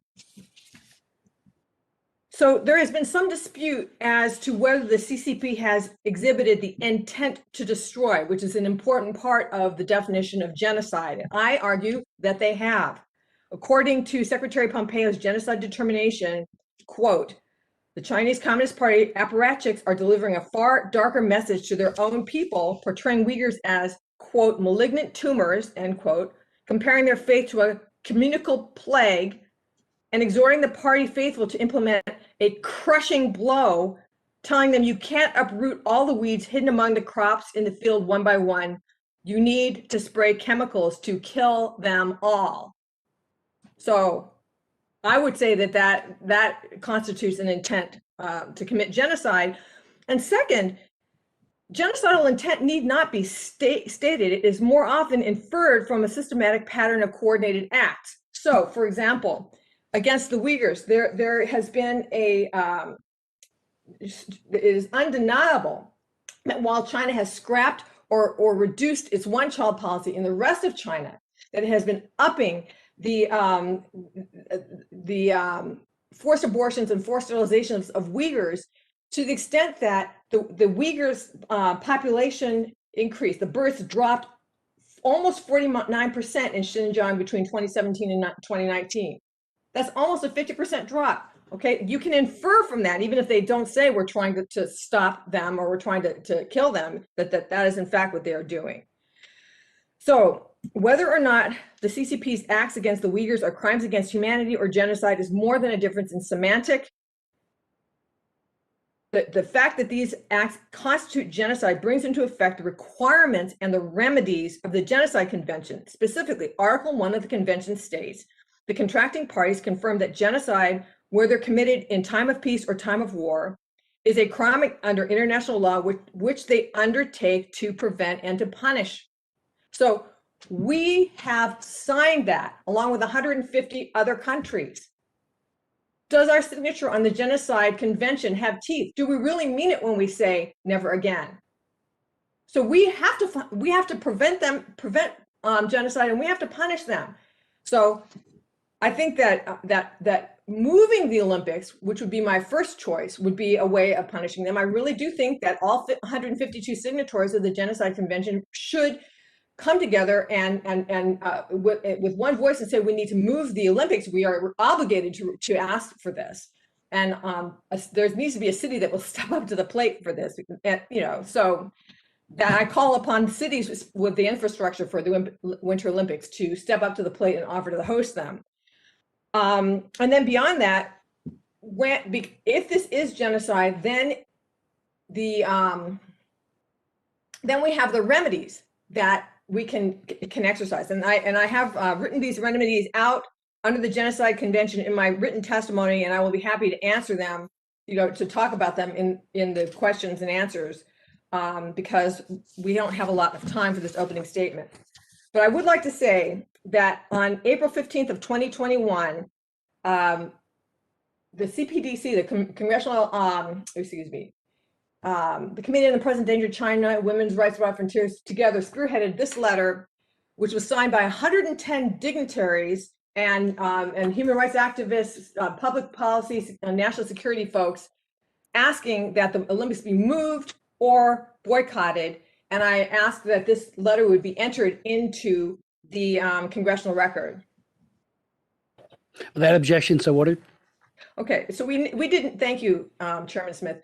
We did not receive a direct answer to that letter from the United States Olympic Committee and Paralympic Committee, but we did receive but Susan Hirschland, as you know, CEO of the USOPC, sent a letter to Congress basically saying they don't want to move or boycott the Olympics because it's not fair to the athletes. This assertion ignores the fact that the human rights in China have seriously deteriorated since the 2008 Olympics, okay? And also, it ignores the fact that the signatories of the Genocide Convention are obligated to prevent and punish genocide. So I don't really think that we have a whole lot of choice. We have to either withdraw our signature or prevent and punish the genocide. I would go further. I would say that China should be banned from participation in the Olympics. South Africa was banned from the Olympics from 1964 to 1988 because of its practice of apartheid. Likewise, the International Olympics Committee should express disapproval of the CCP's genocide by banning China from the Olympics. And finally, I would go so far as to say that I think that that Congress should consider designating China as a transnational criminal organization. We have been talking about the internal genocide and other human rights atrocities of the Chinese Communist Party to its own people. But what about what they've done internationally? What about the way that they unleashed the coronavirus upon the world?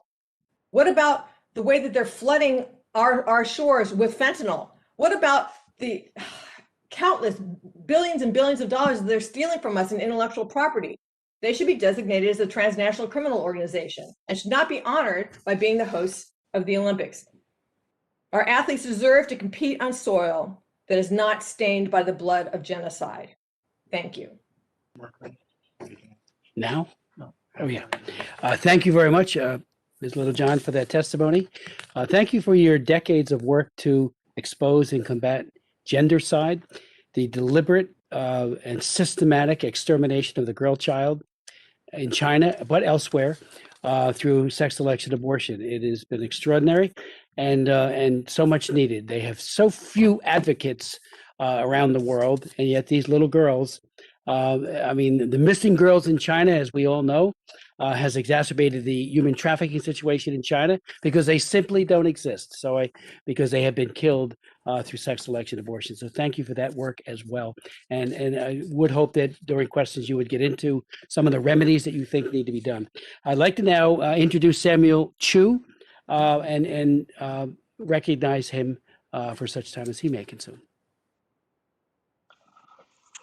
Good afternoon, and thank you, Chair Smith, and thank you, chairs and co-chairs, Mr. Merkley, Mr. Smith, Mr. McGovern, for hosting this hearing, and for commissioners of both the Lantos Human Rights Commissions and the Congressional Executive Commission for China for the opportunity for me to contribute to the work that you're doing in support of Hong Kong and China, human rights in Hong Kong and China.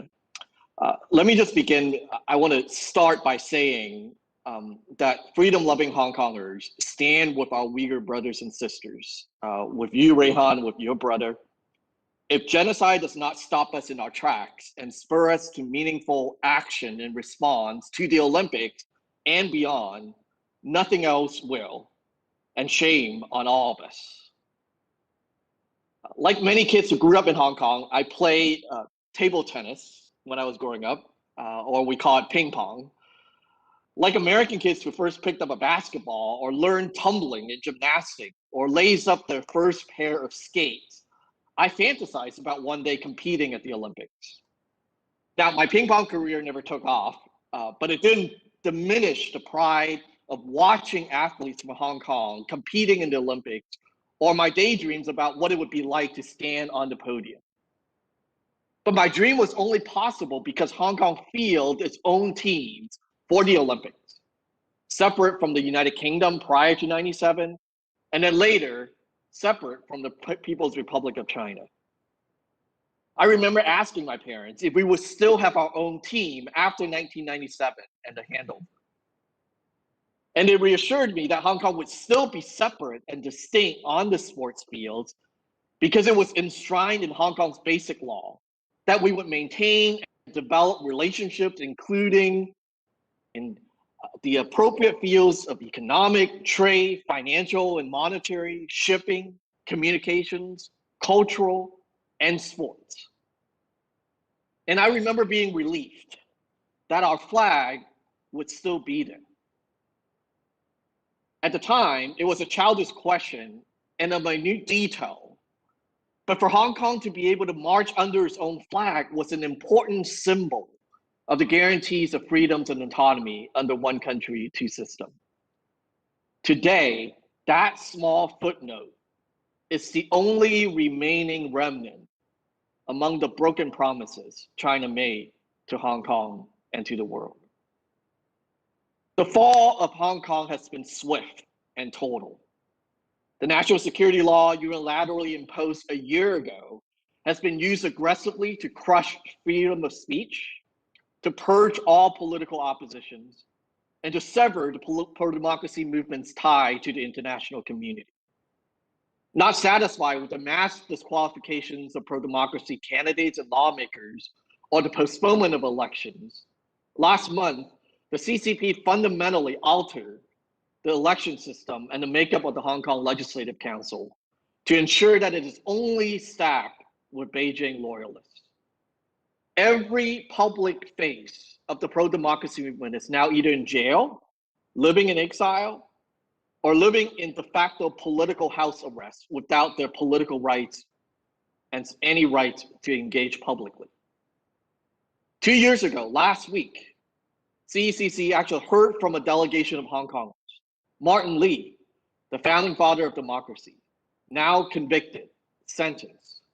Lee Cheuk-yan, the top labor leader in Hong Kong, convicted and jailed. Nathan Law, the youngest legislator ever elected in Hong Kong, now live in exile in the United Kingdom. The list goes on. Jimmy Lai, the media tycoon and publisher of the opposition paper Apple Daily, Joshua Wong, whom many of you nominated for the Nobel Peace Prize, have both been relentlessly and serially prosecuted to ensure that they remain behind bars indefinitely. Last month, Bao Choi, an award-winning journalist who investigated one of the most brutal attacks on peaceful protesters on July 21st, 2019, became the first reporter in Hong Kong to be convicted for simply finding out the truth. And weeks later, her programs and other programmings were erased and deleted from the outlet that she reported for. There have been blocking of websites. From June 2019 to July 2020, the government made over 1,400 requests for personal data to tech companies like Apple, Google, Facebook, and Twitter. Activists have now been charged solely based on what they wrote or posted on social media. All of this has taken place and unfolded in plain sight. No one can claim that we didn't know this was happening before they set foot on Chinese snow next year. And allowing Beijing to become the first ever city to host both Summer and Winter Olympics would be making the wrong kind of history. But we've been here before. In 2001, to secure the rights of the 2008 Games, the Chinese government made promises to improve human rights, press freedoms, treatment of dissidents, internet censorship. They not only broke those promises, they have doubled down on those repressions and exported it beyond its border. And by failing to hold them accountable, the International Olympic Committee has effectively told the regime that they can do whatever without the fear of repercussion and sanctions. The IOC's pretext in repeatedly awarding the games to repressive regime has always been that it would lessen their abuse if they were awarded the games. Let me tell you, Hong Kongers are uniquely trained and credentialed to refute this line of magical thinking.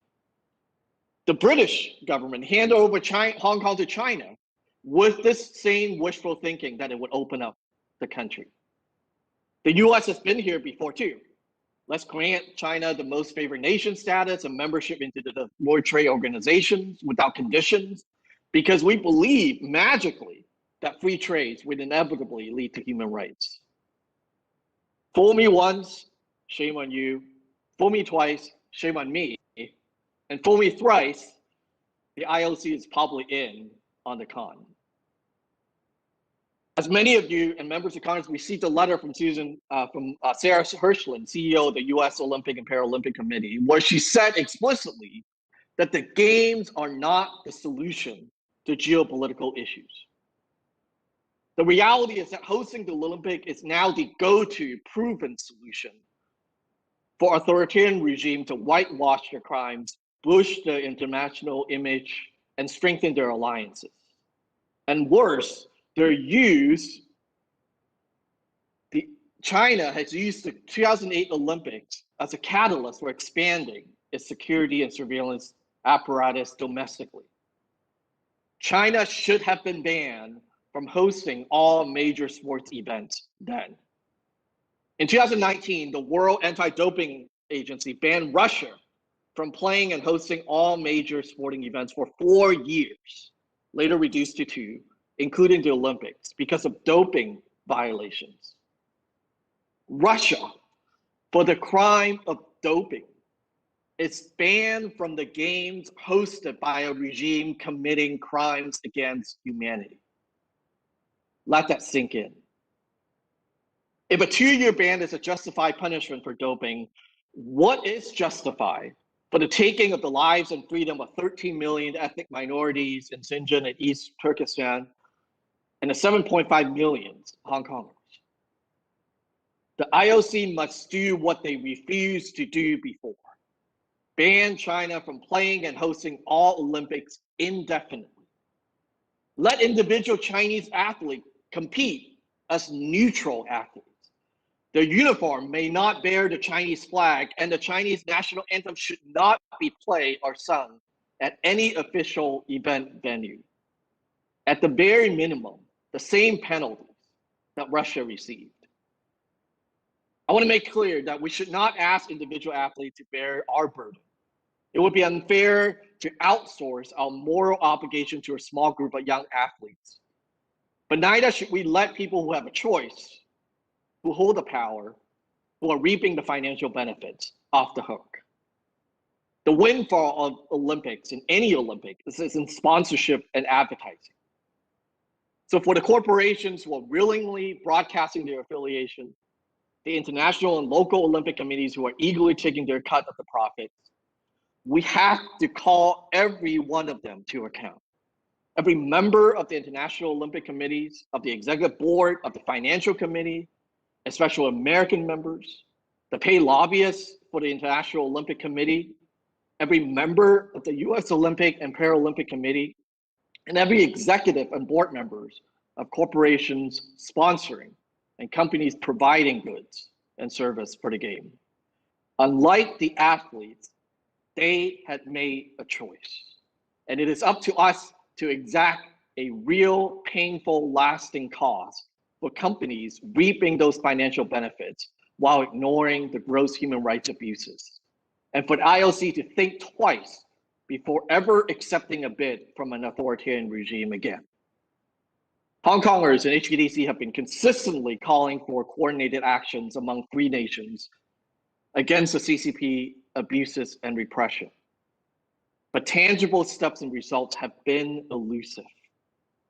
What if there was a lever readily available, a global platform that would focus the spotlight on the CCP and its crimes, and a way to apply unprecedented political and economic pressure based solely on our collective will to act?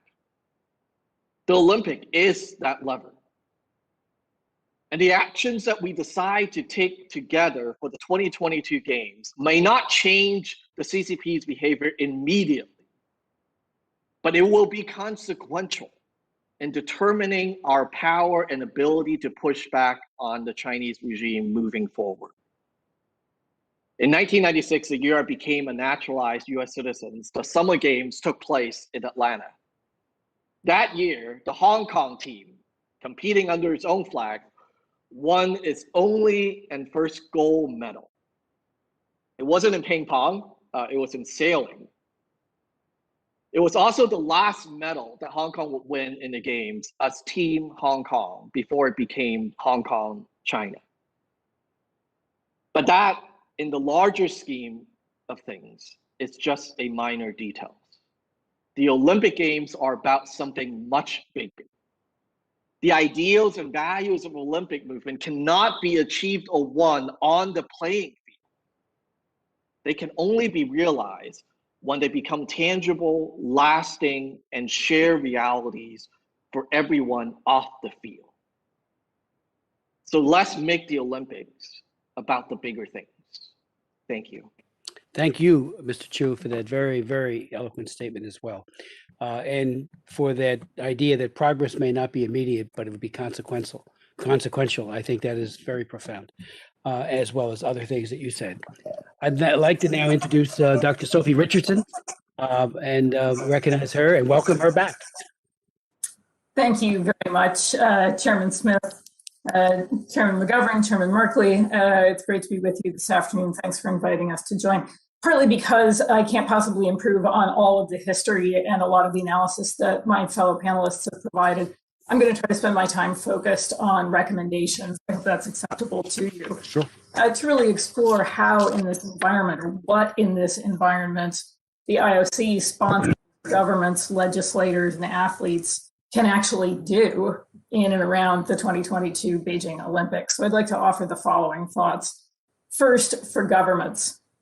Human Rights Watch does support a diplomatic boycott of the 2022 Games. No senior officials should attend. Athletes can and should be celebrated, but that can be done in their home countries prior to their departure and after their return. I do, however, want to give a shout out to an excellent campaign that was launched yesterday called Boycott Beijing 2022, in which I think some of our closest friends make some very compelling arguments for the position that they're offering up.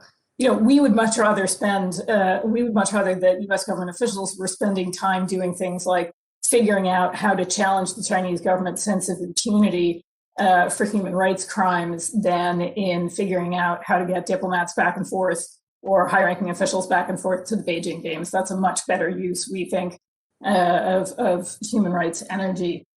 Second, governments have to be prepared to deal with and defend their athletes' rights to express their views in ways that may irk Chinese authorities or run into other kinds of problems. We think this is going to be a much more serious consular matter than it was last time around. And that may include state surveillance of private communications of athletes, coaches, or support staff, or even the arbitrary collection of biodata. I think the US government has to be prepared for that. And then last but not least, governments should be briefing athletes and those who are going to the games on the Chinese government's human rights records and practices such that they're fully informed. Those are, we think, real priorities for governments. As for the IOC, while the IOC has made many new human rights related commitments, the clearest ones were adopted after Beijing was awarded the 2022 Games, such that both the IOC and Beijing believe that those standards cannot be applied to the 2022 Games. But the IOC has made clear that it has no intention of carrying out human rights due diligence, a corporate responsibility enshrined in the 2011 United Nations Guiding Principles on Business and Human Rights to assess business operations and supply chains, leaving it vulnerable to everything from using forced labor-made goods in Olympics-branded products, but also in failing to think through, we think, important ethical or moral aspects of the Games. We all recall, I think, cringing in 2008 when the Chinese government and the IOC agreed to run the torch through Lhasa. What are they going to do this time? Run it through Urumqi? There's no real indication that the IOC has even thought this through. or prepared to push back, lest the Chinese government propose that. And I'd like to echo something that McGovern said in his opening remarks, that if Tokyo can get postponed because of public health concerns, surely Beijing can be rethought over crimes against humanity. As for the sponsors and broadcasters, the top sponsors of the Olympics and the networks that broadcast the 2022 games, which includes NBC, should be pressed immediately to carry out the same kind of human rights due diligence as it pertains to their sponsorship. Few of these companies have shown any public concern for becoming complicit in human rights violations and have repeatedly recently responded to journalists' queries on this topic with, quote, "no comment. We cannot urge you strongly enough to call these companies before your commissions and committee to ask similar questions where presumably no comment is not really one of the possible answers. These companies shouldn't want to profit from repression, yet they seem unwilling to confront the reality they might just be doing so. I can tell you that in my 15 years at Human Rights Watch, I have been called by more companies since the beginning of this year than in those previous years combined, all privately asking whether they can do business ethically, even if their supply chains run through Xinjiang, or if they are operating the technology industry. And we offer a pretty blunt reply to that question. For the athletes, Human Rights Watch supports the athletes' opportunity to participate in these games. They are not responsible either for the IOC's awarding the games to the Chinese government or for that government's human rights record. Nevertheless, particularly in this time of highly effective activism by athletes in support of human rights and social justice, we strongly believe that athletes will benefit from briefings to be fully informed about the human rights environment and be supported by their governments and their national Olympic committees in sharing their views. And then last but not least, for Congress, which has produced the most extraordinary slew of bipartisan legislation on human rights issues across and beyond China in the last couple of years. It's been dizzying and a bit difficult to keep up with, but it's been wonderful to see. I think the only addition we can possibly make to your to-do list is to find ways to work with like-minded allies in parliaments around the world. There are many governments whose legislators are having very similar conversations, and we believe that that kind of coordinated activism can help press governments to take stronger policies in support of human rights. This could be on everything from the Olympics to human rights due diligence by sponsors from those other countries to holding Chinese government officials accountable for crimes against humanity. We think it's clear that the Chinese government's intensifying crackdown undermines the basic rights that are essential for the human spirit of the Olympics. The IOC's failure to publicly confront Beijing's serious human rights violations makes a mockery of its own commitments and claims that the Olympics are, quote, a force for good. But there are still opportunities to press for human rights gains, to improve corporate responsibility with respect to human rights due diligence, to protect civil society, and to raise awareness. Human Rights Watch hopes that there will be healthy competition among all participants for gold medals in those arenas. Thank you. I look forward to your questions. Thank you so very much. Dr. Richardson, it's great to have you back again. I'd like to now, Senator Merkley has a vote, we're told, and needs to leave shortly. So I'd like to yield to my friend and colleague for any questions he might have. Thank you very much, and thank you for that testimony from everyone. I'm going to try to move very quickly here in the interest of everyone's opportunity. But Dr. Yang Zhangli, I wanted to start with you, and you had noted that in 2015, the IOC had assurances concerning human rights. Do those assurances, which have not been fulfilled, create a foundation for the Olympic Committee to reconvene and reconsider holding the 2022 Olympics in China? And sir, you are muted right now. A mistake we all make every day. Hello. Yeah. Yes. In choosing China for 2022 Winter Olympic in 2015, the ROC seems not to care or just trust either or both. China's promise again. We remember China was awarded to host 2008 Olympics. The international community did that in the hope that the human rights will be improved as a result. But as world watched, and the Chinese government committed gross human rights violations in the run-up to the games and after. But IOC, when they consider the 2022 Olympics, even though they received assurance from China about human rights, concerning human rights, but they never made that public. So in my written public, I urged all the concerned party to ask IOC to make the public what actually China promised this time around. And also the major part of the contract, which concerned how China will make sure to have better games than 2008, is also sealed from the public. So I think we should ask IOC about the information to press for the transparency. Thank you very much. I do feel that we should have complete transparency on those assurances, and those assurances, I think, create a foundation for the IOC to be held accountable for reconsidering hosting. I want to turn, if I could, to Ms. Rethan Assat. Thank you for your powerful testimony.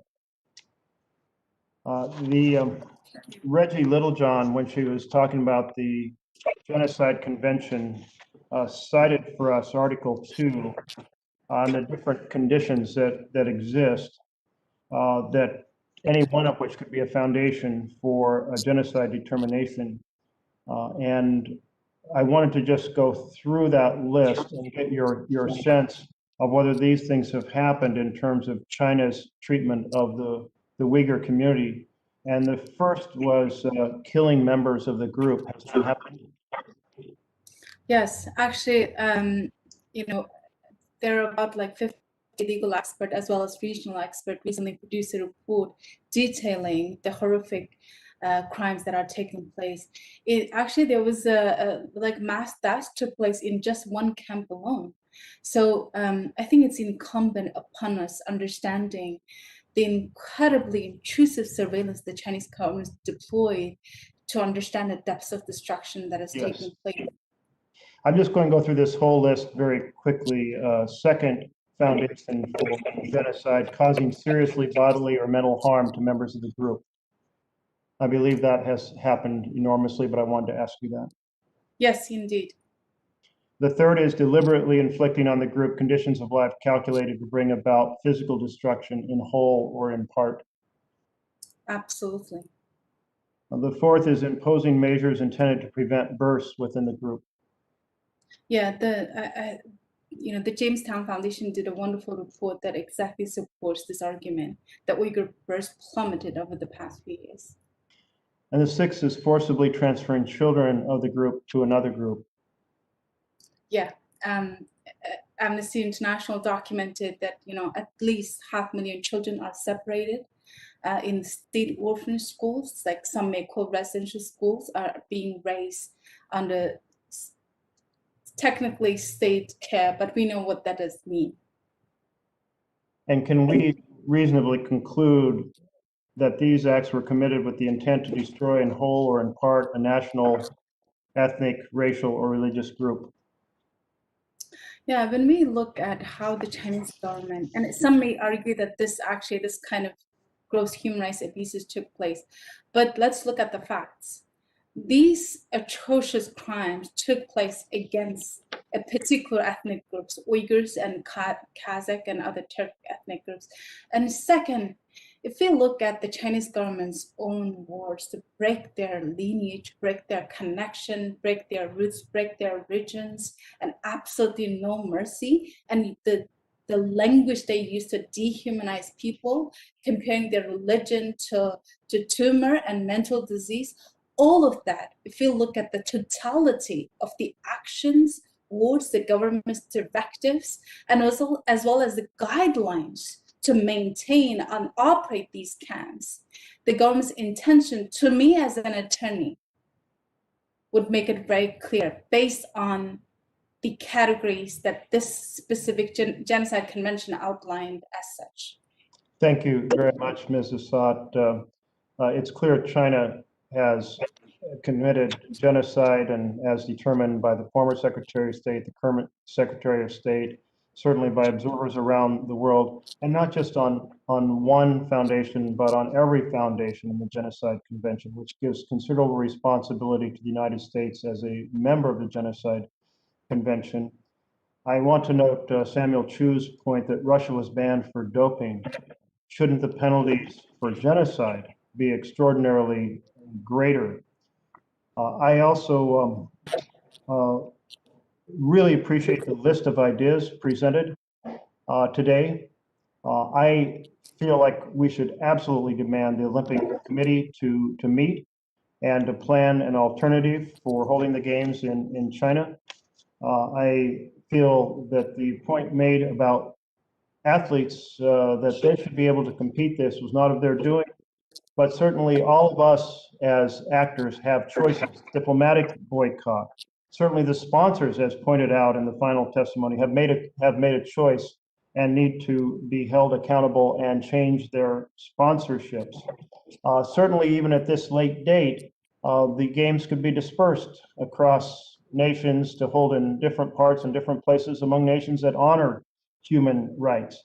I think back to the point that one of the congressmen made at the beginning about what happened in the years of 1936 with the Olympics being held in Germany, following all the horrific actions that had happened in 1933 and 1934.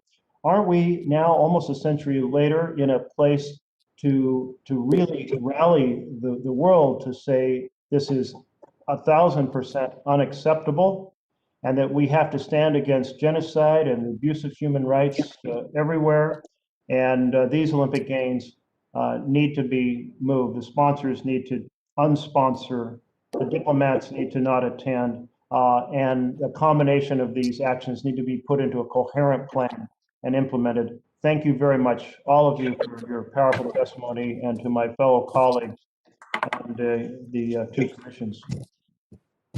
Thank you, Senator. I'd like to ask some questions of our very distinguished witnesses, especially thank them for just tremendous testimony, bold, incisive, and very, very informative.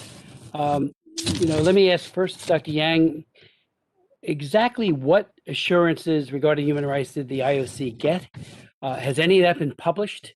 When we invited the IOC to testify, that's one of the questions I, and I'm sure others would have wanted have asked. So the door is open. If they want to come and testify, anytime, any place, we'll do it. And it goes as well for the U.S. affiliate as well. We want them to come and give an account. There's just too much at stake here. One of the submissions and testimony from David Crane, a former assistant secretary, he asked the question, is the modern international Olympic movement creating human rights violations and coddling to dictators, tyrants, and thugs? The answer, sadly, is yes. Just look at the upcoming Winter Olympics in China in 2022. David and so many others have been, and I myself and others on this who are on our commission have been speaking out on this. Yogi Berra once said, "Deja vu all over again." In 2008, we opposed the Olympics. I did it very vigorously. I know my good friend from Human Rights Watch did the same thing, Sophie Richardson. As a matter of fact, I remember you guys put out a press release in 2001 that said, now it's up to the sponsors. That is to say, the big corporations, and did they ever let us down with regards to that? But now, as if none of the lessons were learned, we're going through this again. And I would ask our distinguished witnesses, what if little or nothing is done? It seems to me that if in the face of all of this evidence, Xi Jinping who ought to be at the Hague for crimes against humanity. And I would note parenthetically that we all know that China has signed the Convention on Genocide, April 1983. And of course, the criteria that is listed, articulated in that convention, is being abused, every one of them, by the Chinese government. So on all 5 of the criteria, there it is. They're doing it, and they're doing it on steroids. They took out a reservation on Article 9, which would allow the bringing of an action to the International Court of Justice. So in typical Communist Party methodology, they sign this, and then one of the most important means of enforcement, they take out a reservation. It's just, when are we going to learn? It's very, very, and to the people who are suffering in the gulags, the Laogai, and elsewhere, they must wonder why there's such gullibility on the part of the international community. So, what if little or nothing is done? Let me ask you, if you would, is there any evidence that China is putting pressure on U.S. and/or multinational corporations? Are they being asked, told that as a precondition for continuing their big money-making schemes in China, that they need to toe the line? Does anybody have any evidence on that? It's something we need to be looking out for. Ms. Lawrence, you talked about iFlyTech and the fact that they're on the entities list. So they've already been found to be in violation and complicit in the genocide, and yet they're one of those that are intimately involved with the 2022 Olympics. Are there other corporations, Chinese corporations, for example, that are also complicit? And again, our athletes unwittingly will then be, whether they use the services of iFlyTech or someone else, being made a party to this genocide. Maybe you could answer that. The idea of the athletes speaking out, where would they speak out? If they speak out in their home countries, like the United States, will they be penalized once they get there? But most importantly, can they speak out when they get to Beijing? I was with Frank Wolf on another trip to China once in the 1990s.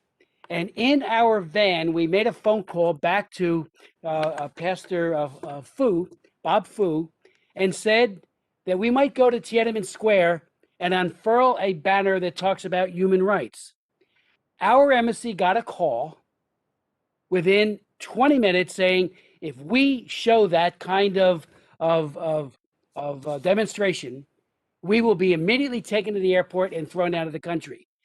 What possibly could an athlete do when talking to members of the press or anyone else in China without risking expulsion or worse while they're in the theater, at the venue of the Olympics? It really puts them at risk. That how can they possibly speak out? So maybe you want to speak to that. And then Ms. Assat, what has been the response of the U.S. Department of State to your, the fact that your brother, upon returning, was immediately arrested, given 15 years in prison, harshly, as you pointed out, when you saw that video, you were heartbroken over how he has been mistreated, and yet he was part of the International Visitors Leadership Program for the U.S. Department of State. Have they spoken out on his behalf? And again, I would say to our own State Department, we have members of the Radio Free Asia who have had whole large segments of their families rounded up and thrown into the concentration camps, as are other family members. It's one of the other more heinous parts of this terrible cruelty of genocide.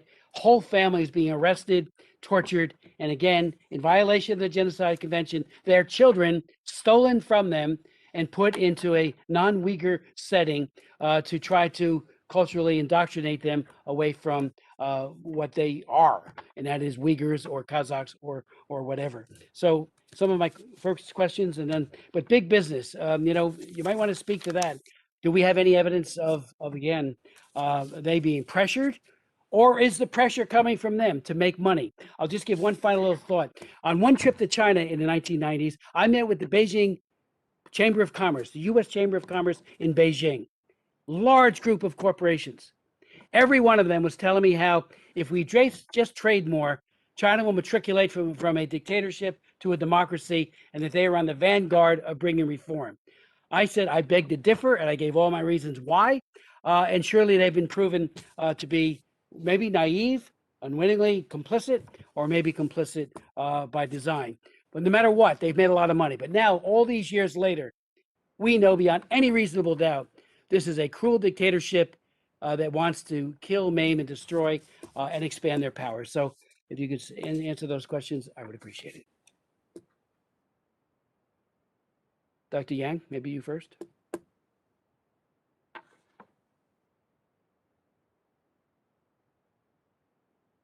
Yes, I still want to talk about IOC. And if IOC is serious about producing a better outcome in 2022 than it did in 2008, it must make public its evaluation of Beijing's performance on human rights last time around. But remember, the IOC's report after 2008 said merely that to those who have criticized the IOC on human rights issues, one can argue that the Games have elevated international dialogue on such issues among governments, world leaders, politicians, NGOs, and pressure groups. That is a big lie. I just want to say this because this is just another example why Chinese leaders always get new lessons to act with impunity. So this is what IOC did, but this is an example, I think, to show how usually the international community, corporation, politicians react to the situation in China. Before I forget, I urge all the concerned parties to ask IOC another question, which is very, very important and relevant. We all know China responded to the COVID-19 epidemic by covering up its outbreak, cracking down on whistleblowers, falsifying casualty data, and misleading the whole world. My question is, how can the IOC guarantee China's transparency if another wave of the pandemic breaks out in China during the Games, which will last 8 weeks? So this is possible. So this concerns the safety of athletes and all other participants. So I think for this reason alone, we should make sure how IOC has made a decision, how IOC guarantee China's transparency. If IOC cannot have such a guarantee, we must have different ideas where we should hold Olympics and come up with other strategies to show our opposition. Thank you. Rethan? Thank you, Congressman. I do trust that the State Department is doing everything it can to secure my brother's freedom. In fact, last week, I had the tremendous honor to meet with the U.S. mission to the UN, Ambassador Linda Thomas-Greenfield, and at her UN speech, she emphasized my brother's ordeal. So for that, I'm very much grateful. But I like yourself, I would also like to call on the State Department to intensify its effort to make sure that it is a matter of top priority for them. Because, I think it's important that we need to protect the participants of our fine programs so that, other participants from other parts of the world would be encouraged after learning these kind of horrible news to come on to our programs. And if you do allow me, I think corporate sponsorship is one thing that it deeply troubles me in this, and I would like to very quickly comment on that. Whatever measures we decide to take, it's already clear that corporations will stand in the way of what's right. Sponsors of Beijing 22 include Coca-Cola, which lobbied against the Uyghur Forced Labor Prevention Act in order to protect its supplies, and Airbnb, which allows Chinese listings to ban Uyghur renters. Americans' vested interest here, and to all the corporations, is to be on the right side of the history. and uphold the US law. Coca-Cola, despite its commendable opposition to controversial voting laws in the United States, cannot express the same solidarity with the victims of concentration camps who are dehumanized, tortured, sterilized, and forcibly disappeared. And no corporate profit margin can ever be allowed to come before our very survival and dignity. So I hope we can continue to demand these companies to be consistent, because you cannot say that I espouse those values of promoting racial equity, but then you choose to look the other way when there's a financial cost to it. Thank you. Thank you. Ms. Lawrence, did you want to speak to iFlyTech and whether or not any other corporations are? And I actually also just wanted, you had asked about what we know about the written assurances that the Chinese government had provided. So I don't think we've seen the written assurances. Sophie may know more on that. But the evaluation commission, which evaluated the candidates for the host city for the 2022 Olympics, it produced a report in which it summarized China's assurances as regarding the following matters, quote, human rights, the right to demonstrate, media freedom to report on the games with no restrictions on the internet, labor rights, displacement and environmental protection.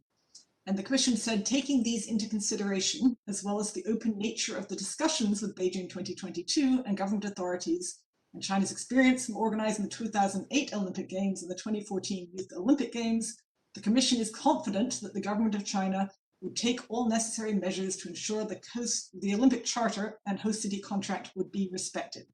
So in other words, China apparently made assurances covering a pretty broad range of issues: human rights, right to demonstrate, media freedom, labor rights, displacement, environmental protection, but we haven't seen those written assurances. So it's a promise with no penalty? Is that what you're saying too? I mean, they don't follow any of the ILO guidelines on labor, International Labor Organization. Demonstrate? Can you imagine somebody demonstrating at Tiananmen Square about the Uyghurs, an athlete or coach or anyone else? I guess I'm curious, given that China made these assurances, I would love to know if there is any effort any conversation between the IOC and China on those issues. But again, maybe Sophie may know more on that. Sophie. I can only add that what Susan has just quoted is the only information that is public. If there is more written down someplace about those assurances, but if I can use that as an opportunity just to get in a little bit on the question of what happens or what if nothing happens, right? What if nothing changes? To point to the 2008 games, first of all, as a very specific occasion for which some precise human rights commitments were made and not upheld, where a prominent international organization said that it had gotten assurances and then never told anybody really what they were, so that we couldn't really know what had happened.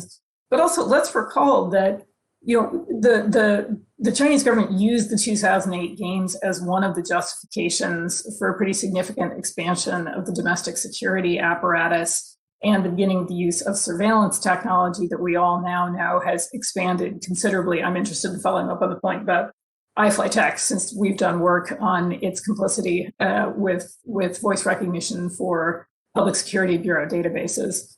But I also think this all contributed to a sense of extraordinary impunity for the Chinese government. Then and now, people who are responsible for human rights crimes do not believe that they will ever be held accountable. And I think it is incumbent on the US government and other like-minded governments to make that happen. And there was a good discussion at the UN last week between the US and like-minded governments about how to take steps forward. But Mr. Smith, to answer your question, what if nothing happens? Let's imagine what the world looks like 10 years from now. If there is really no check on the Chinese government's abuses or its sense of obligation to be transparent or to provide information or play by rules, It's not an appealing prospect. Thank you, Dr. Richardson. I'd like to yield to co-chair McGovern, unless anyone else wants. Yeah, hey, thank you very much. Let me thank you all for your testimony, and let me kind of summarize what I'm getting from everybody here. One is that business as usual is complicity and atrocities for corporate sponsors and the IOC. The IOC should delay and relocate the 2022 Olympics if China doesn't change its behavior. And then if the 2022 Olympics remain in Beijing, we should unite to call for diplomatic boycott and corporate sponsors to withdraw their support. I mean, that's my kind of takeaway from, in general, from what I'm hearing today. And I just want to make sure I'm also correct on another thing. The American corporate sponsors have been called on by you and by others to use their influential voice to demand improvements in the human rights behavior of the Chinese host government. And I also understand that I have here a coalition of 190 NGOs, Uyghurs, Tibetans, a whole, to name, there's a couple, wrote to Airbnb and Snickers specifically with such concerns. It is my understanding that none of they have not been responsive. Does anybody disagree with me on that? All right, let me direct this first question to Ms. Richardson. Can you speak to whether the top Olympic partners have been good corporate citizens in China? Now, I understand that Airbnb has allowed its listings in China to openly discriminate against Uyghurs, Tibetans, and other ethnic minorities, and that Intel has sold advanced computing chips to companies and security agencies that facilitate mass surveillance of Uyghurs and others in Xinjiang. Is there any reason that their choice to sponsor the Beijing Olympics should not draw the spotlight to their complicity in human rights abuses in China? Well, they haven't been, Mr. McGovern, good corporate citizens in China in the sense that, certainly as far as I'm aware, not a single one of the top sponsors has published the kind of human rights due diligence assessment that the UN guidelines expect. And they expect for those assessments to be made public. And, you know, HRW is a proud member of the Coalition to End Forced Labor in the Uyghur region. And that's as much out of concerns about forced labor as it is about companies' inability and or unwillingness, it can be hard to tell which it is, to even try to do the kind of human rights due diligence that's necessary to show that business operations aren't creating or contributing to human rights violations, and if they are, that there's some kind of redress. So, you know, when these companies start publishing these assessments to show that their engagement, either in the Olympics specifically or more broadly, isn't a problem, it will become a different kind of conversation. But unless and until they do that, it's very hard to take seriously, you know, this general sense that sponsoring a feel-good event like the Olympics is a good thing. Thank you. Mr. Young, NBC Comcast has broadcast rights for the Olympics. How would you counsel them to use their media reach and freedom of expression to address the Chinese government's rights abuses and lack of transparency now and into the next year if the games aren't moved? This is a very tough question.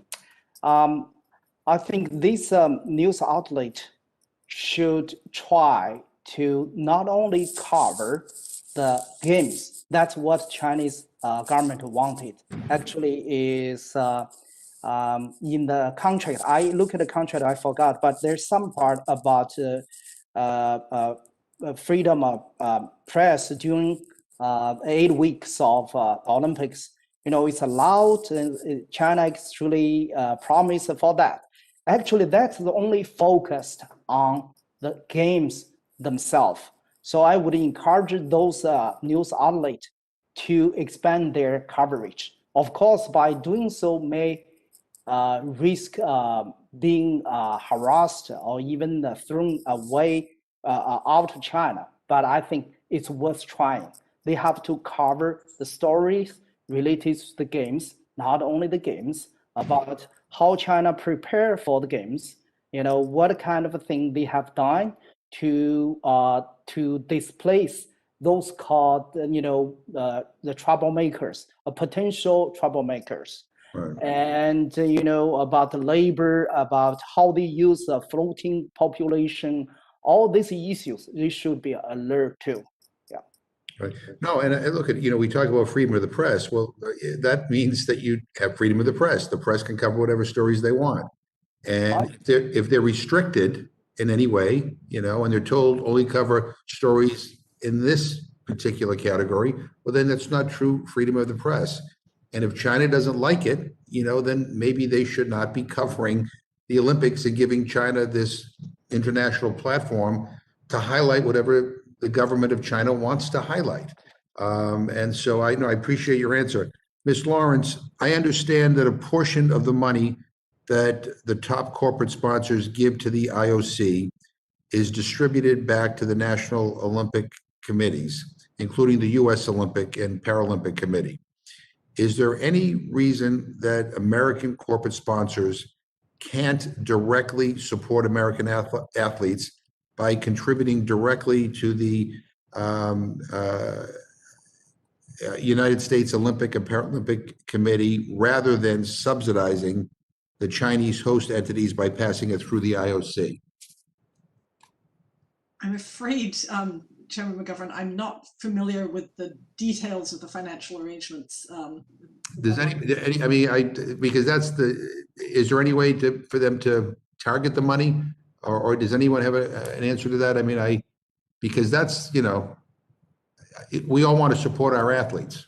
We all want to support the training of our athletes, and we want the best, but we don't want to support, a government that is guilty of these human rights crimes. Anyway, maybe that's a question I need to, if we ever get a chance to talk to the committee, the IOC, maybe we'll get a chance to ask them directly.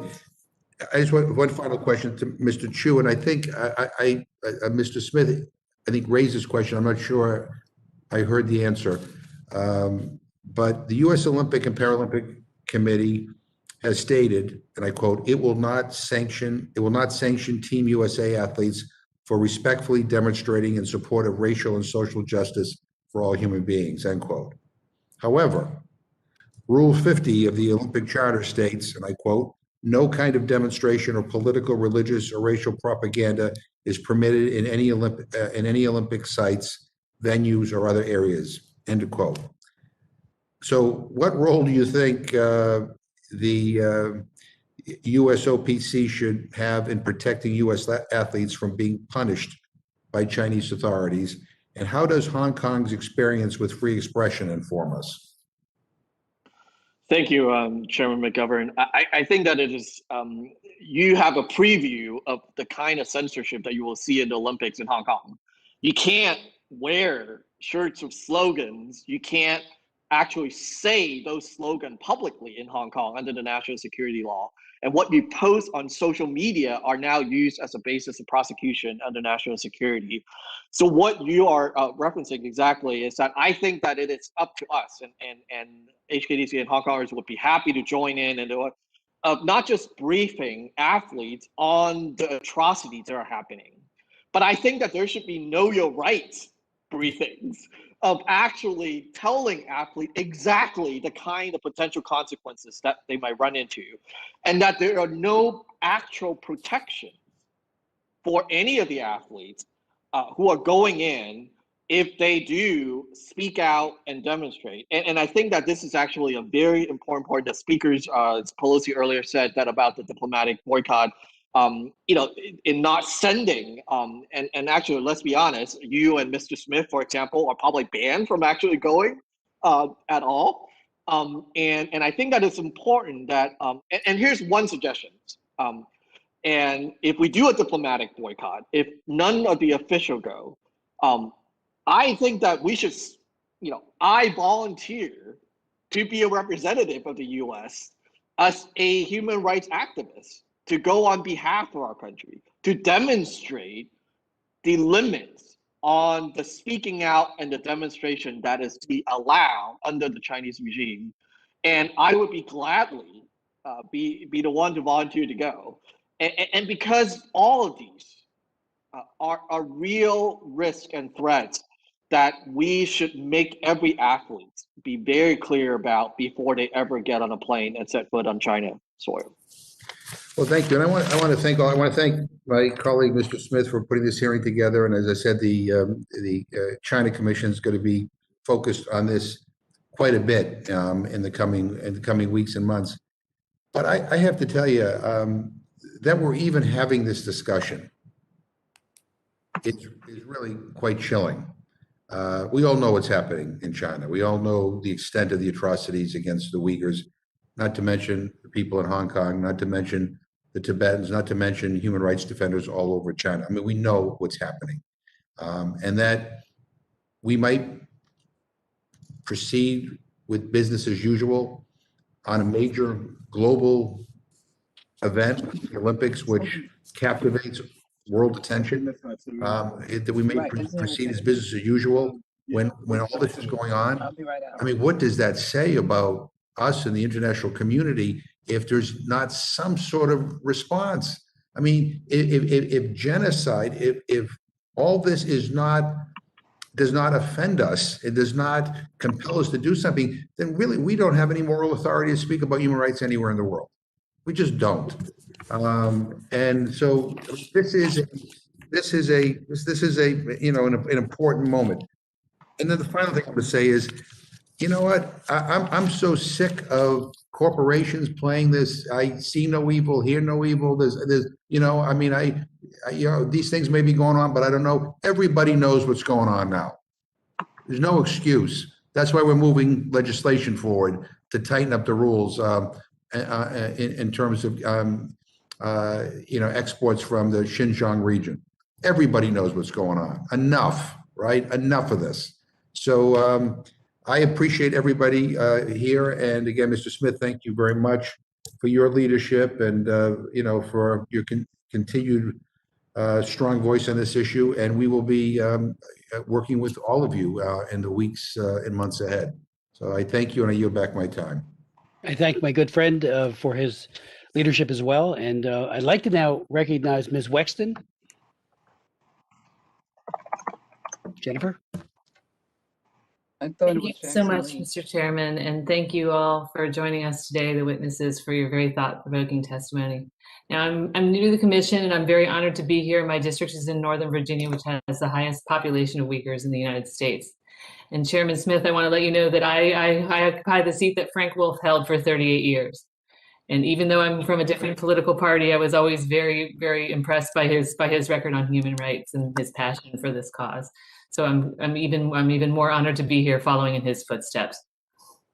And because I have so many Uyghur constituents, that's one of the reasons I asked to be on this commission, to be a voice for them and their families back home who are being arbitrarily detained, subject to forced labor, forced sterilization, sexual assault, some of the worst crimes against humanity that you can think of, all at the hands of the CCP. And one of the most frustrating things for me over the past few years has been watching the abuses grow in their scale and their brutality. Despite all the tough talk from the previous administration, hundreds of new internment camps were built in Xinjiang over the last 3 years, many with factories built on site to take advantage of detainee labor. And despite all the attention on Uyghur forced labor, imports from Xinjiang to the US remarkably doubled last year. And despite the overwhelming evidence of draconian population control measures being used against Uyghurs, including forced sterilizations, forced abortions, and rape, the CCP has been undeterred. And so it seems to me that we really need to step up the pressure. And as much as I would love for the IOC to do the right thing, I really am not so naive as to believe that they will. And I'm starting to come to the conclusion that we may need to boycott the 2022 Beijing Olympic Games. And I just don't see how we can participate while the host nation is committing genocide. So for anybody on the panel who has any thoughts on this, if the US were to boycott, how important is it that we get other countries to join our efforts? And where do we stand in terms of being able to rally other countries for an issue like this, in the current political climate? I see, I guess, is that you, Sophie, who seems very adamant to answer this question? Well, thanks, Representative Wexton, and it's nice to think about Mr. Wolf too, who I assume is cheering us all on in this conversation. I think the Chinese government takes a very different measure of some sort of gesture or action if it's undertaken only by one government, as opposed to if it's undertaken by many in coordination. 18 governments co-sponsored a high-level virtual segment at the UN last week specifically to talk about the pursuit of accountability for human rights crimes in the Uyghur region. And I think it's fair to say that there was a disproportionate response by the Chinese government, which then promptly circulated a letter telling all missions to the UN not to attend. The Chinese delegation did then itself choose to attend, which seemed a little ironic. But Beijing will almost always be able, in situations like the UN, to make or create a coalition of large numbers. But I think we are starting to see interesting coalitions of states come together. And, it's an organization that works worldwide and works with parliamentarians across the EU or Japan or Australia. I think there's a lot of interest in working together with fellow legislators on an issue like this to take similar positions, whether it's on how to participate in the games, if at all, whether it's about imposing comparable standards around human rights due diligence on sponsors, since obviously they're not all American, what to say to athletes. The more coordination there can be, the better. And I'll just one last quick hat tip, to the recent round of sanctions, the coordinated sanctions that were announced recently. That was the US, the UK, Canada, and helped the EU for the first time. That I think those registered very differently to the Chinese government, even though it was a small number of individuals. Doing things broadly and in coordination makes an enormous difference. And do you believe that the U.S. still has the credibility and the gravitas to be able to do that in the current political climate? I don't even think it's a question of gravitas. I mean, this is a hard question to answer in 30 seconds, but especially for governments that had to, I think, step out into the direct line of fire over the last couple of years when the Trump administration was stepping back from different kinds of arenas like the Human Rights Council.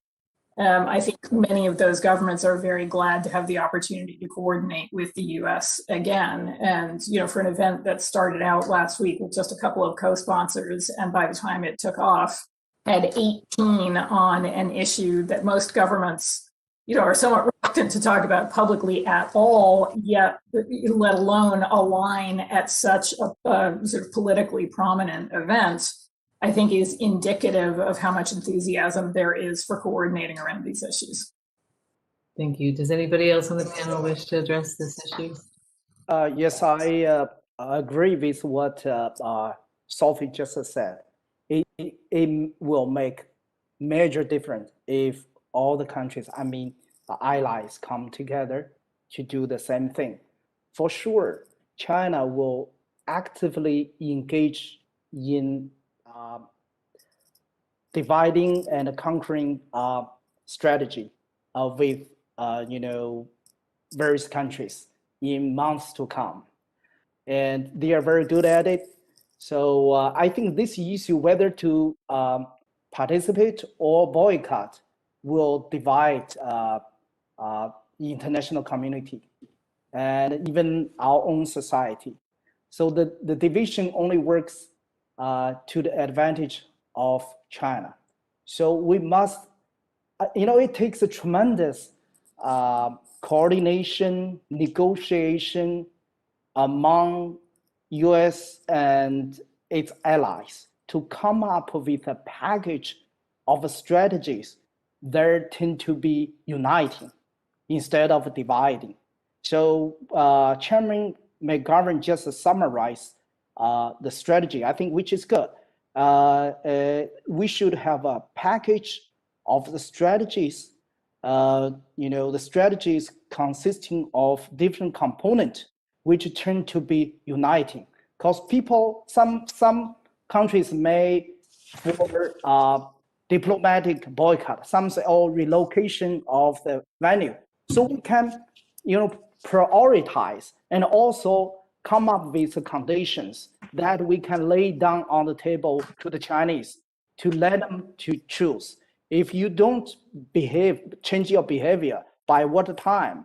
The boycott will based on the concessions they have made or no concessions they will have made. So far, US, Canada, UK, and Netherlands have a determination of a genocide, China's Uyghur genocide. I think we can begin with these 4 countries. If you have such a determination, your action must be commensurate with your decision. And the UN Genocide Convention obligates us to do something. We have to come up with action. So I think we can begin with these 4 countries. In summary, coordination, all the countries come together to do the same thing is very, very important. Wonderful. Yeah. If I might jump in here. Sure. Can you hear me? So I would agree with that. And it seems to me that the US, Canada, UK, and Netherlands together are obligated under their being signatories of the Genocide Convention to take action. And interestingly, the US and Canada are in a really good position to offer to host the Olympics. So Vancouver, Canada hosted the Winter Olympics in 2010. Salt Lake City has hosted it. Lake Placid hosted it twice. And we need a city to step up and offer. So I think that would be a very powerful thing around which other countries could rally. I really feel like if one country would just take a powerful and courageous leadership role, that there would be a huge domino effect. And I believe that this hearing could be sort of the epicenter of that. I just think I praise the courage of the people, Congressman Chris Smith and others who are holding this hearing. I would ask the other countries, Canada, the UK, the Netherlands, to hold similar hearings. We can get together and come up with a plan, hopefully to move the games, and if not, to boycott. And then also avail ourselves of the remedies under the Genocide Convention, which I mentioned before. So Article 8 of the Genocide Convention says any contracting party may call upon the United Nations to take such actions as they consider appropriate for the prevention and the suppression of acts of genocide. So any country, that includes us, that includes Canada, UK, Netherlands, any contracting party can call upon the United Nations to take action. That would be a good thing to do. I understand that Article 9 of the International Criminal Court, that the Chinese government reserved that. But under Article 5 of the Genocide Convention, the United States and the rest of these countries have agreed to enact necessary legislation to give effect to the provisions of the present convention, and in particular to provide effective penalties for persons guilty of genocide. So these are all obligations and opportunities that we have under the Genocide Convention. And I would also like to say that I think that one of the most effective things that could possibly be done would be something that I believe Congressman Smith mentioned, which is having a hearing and inviting the corporate sponsors to answer as to why almost all of them, probably all of them, have some kind of statements that they're in favor of human rights and that they uphold human rights as a part of the values of their company, and yet they are sponsoring the Olympics in a genocidal regime. Yeah, and looking the other way on their supply chains as well. So, but right, yeah, I mean, another hearing. That's a whole other hearing. That's right. Because we got a lot to say about that. Thank you very much. I'll yield back, Mr. Chairman. Thank you very much, Ms. Wexton. And we are going to try to get those corporate sponsors to come and testify. We've already invited, like I said, the IOC and the U.S. affiliate. They just sent a statement that's very much like the statement that was made to every member of Congress in a letter. I think they need to be on the record answering questions, and so stay tuned. We'll put those letters out shortly of invitation because they need to be held to account, and we want to hear what they got to say. But thank you, Ms. Wexton, for your questions and participation. I'd like to now recognize Mr. Bilirakis.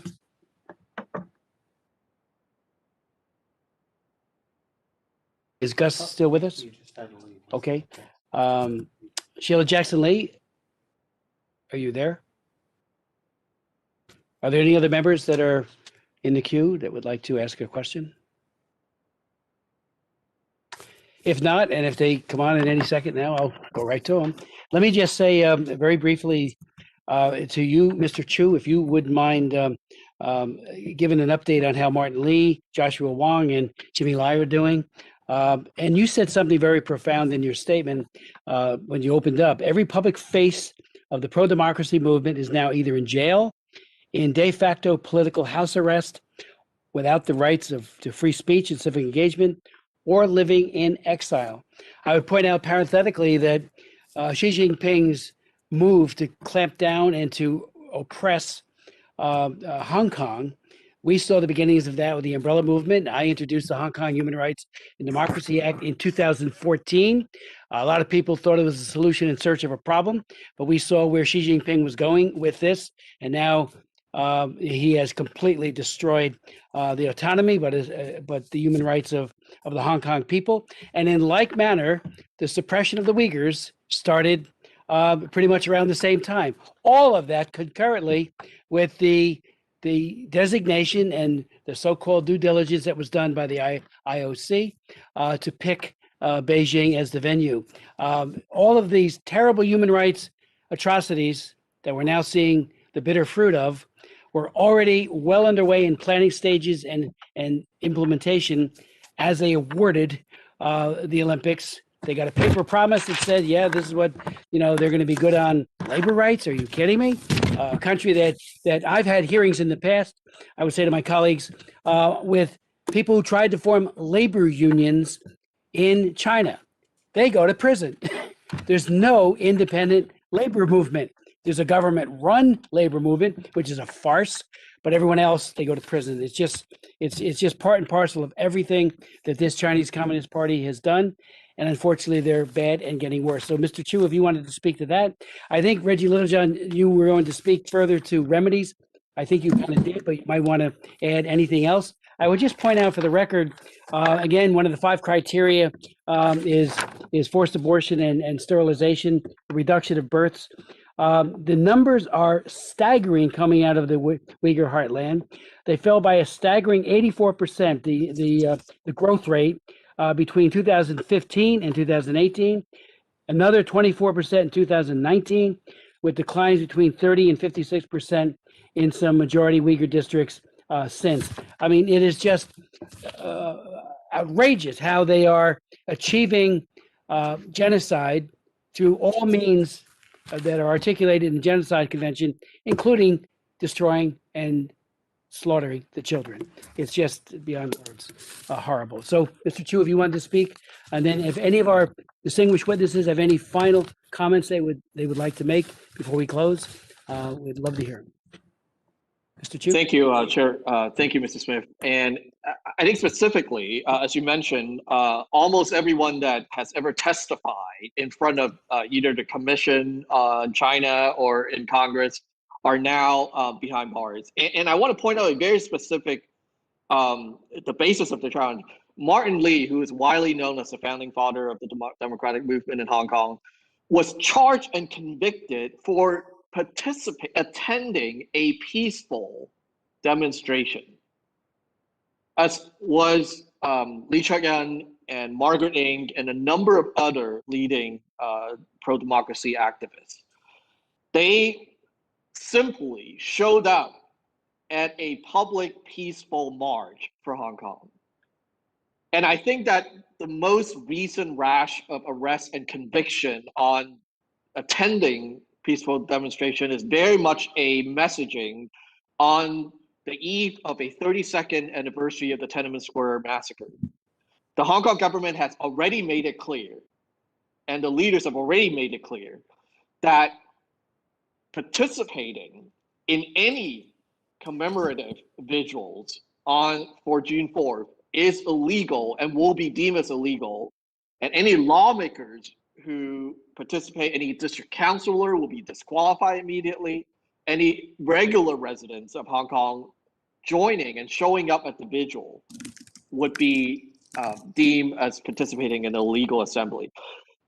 The other thing that I think, as you mentioned, is that one of the tactics that they're using is that people like Joshua Wong and Jimmy Lai, who are already in jail, has been continuously prosecuted, even after they have been convicted and detained and jailed, because the tactic that they're using is that they want to ensure that anyone who has a recognized voice and face globally for the freedom and autonomy of Hong Kong, anything that's happening in China, are kept behind bars indefinitely for as long as possible. And that these tactics are being ramped up as we lead towards the Olympic, and not actually even being hidden, done behind the scene. These are happening in plain sight for the world to see. The national security law has now been used to arrest more than 100 people. And in order for you to even negotiate bail conditions, so even before you go to trial, activists are being asked to give up their right to speak to foreign media, to speak to foreign lawmakers, to post on social medias, or to participate in any public assembly that would be deemed as against the government and the regime in Beijing. They are literally being asked to exchange their freedom for their political rights, for just to stay out of jail. So I think that what's happening right now is only a very small tip of the iceberg of what will come if we continue to let this go unchecked. Okay, thank you. Any other members? We have been joined by Senator Assat. Yield to my friend for any comments or questions he might have. Thank you, Mr. Chairman. I appreciate it. Ms. Lawrence, could you please comment on what's known about the extent of forced labor in Chinese supply chains, and then drill down a little bit specifically on Uyghur forced labor in Chinese supply chains? Thank you for that question. I am not the CRS expert on our forced labor issue, I'm afraid. I believe that Human Rights Watch, Sophie Richardson here representing Human Rights Watch, I believe that they have done a lot of work on that, so she might be better placed. And I certainly can get you information from CRS from my colleagues after the hearing. Thank you, Ms. Lawrence. Ms. Richardson, I would gladly hear from you on this question, please. Thank you so much. Sure. Thanks, Susan. Thanks, Senator Assat. There are multiple credible reports of not just forced labor, particularly attached to what we refer to as political re-education camps inside the Uyghur region, but also very worrying reports about what are known as labor transfers, meaning people who are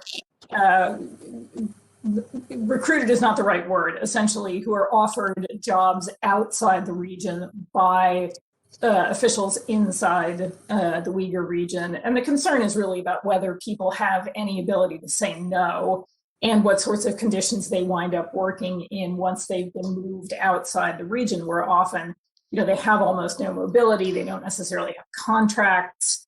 These are not exactly ILO compliant work situations. The other piece of the puzzle is about the unwillingness or the inability of companies themselves to do adequate human rights due diligence all the way down through their supply chains. And there have been companies found in violation of using forced labor, partly because they hadn't really checked to see where exactly their supply chains went.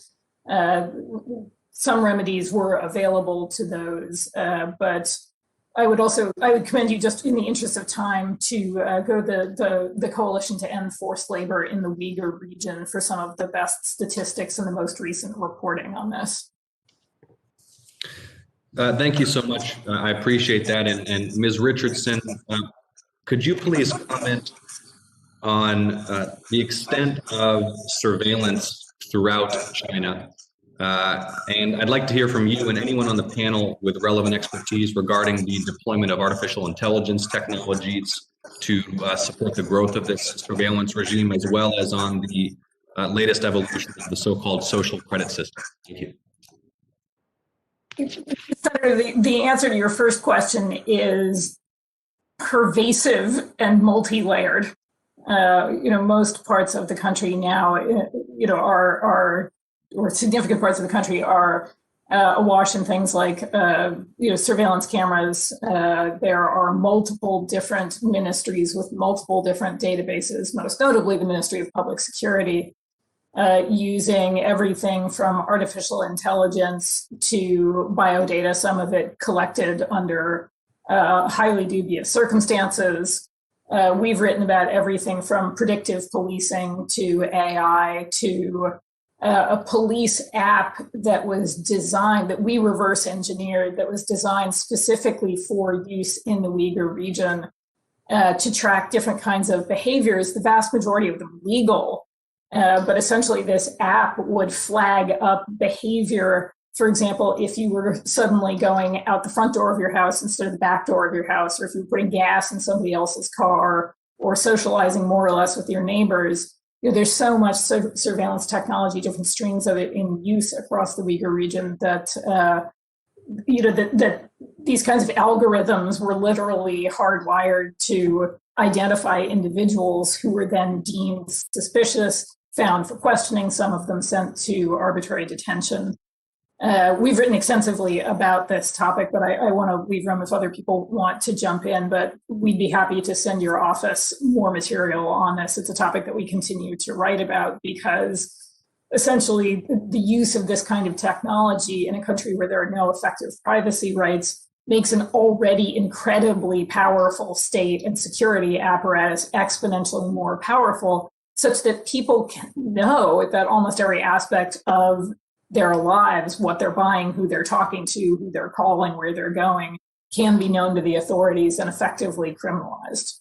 Thank you, Ms. Richardson, and I'll gladly welcome any comments on that subject from other panelists for the record. Ms. Richardson, just sticking with you for one final question, given the discussion of forced labor and supply chains, could you comment on how U.S. policy can more effectively render supply chains, for example, those in the Uyghur region that may involve forced labor, transparent so that the public has full visibility into human rights abuses that may be involved in the manufacture of products imported into the United States? The problem is, inside China, it's that local authorities and business interests do not allow the kind of human rights audits that are essential, I think, to reassure consumers worldwide that the products they're buying were not made with forced labor. Auditors need to be able to visit factories or other kinds of facilities unannounced. They need to be able to talk to workers without fear of reprisals. They have to be able to do that, with local language skills. And they have to be able to do it across a host of sectors. The problems, I think, are not unique to the cotton industry. Some researchers at Sheffield Hallam University published a fantastic report last week about the solar industry, and that polysilicon is implicated or is tainted with forced labor as well. But I think the Chinese government's response to this is the same as it is to the idea of a UN-sponsored investigation into human rights crimes in the region, which is to say it's none of your business and we're going to block you. And so even if, we're obviously big proponents of the Uyghur Forced Labor Act and of, affording the necessary resources to make that as effective as possible, ultimately, the problem really is one of how the Chinese authorities will not open up businesses and factories in that region to that kind of robust independent scrutiny. Thank you, Ms. Richardson, and all for your testimony. And Ms. Richardson, your comment regarding the solar supply chain is well noted. One of many reasons why, in my view, it's vital that we invest in building our domestic manufacturing capacity for these strategic commodities. Mr. Chair, I yield back and thank you for the opportunity. Thank you, Senator.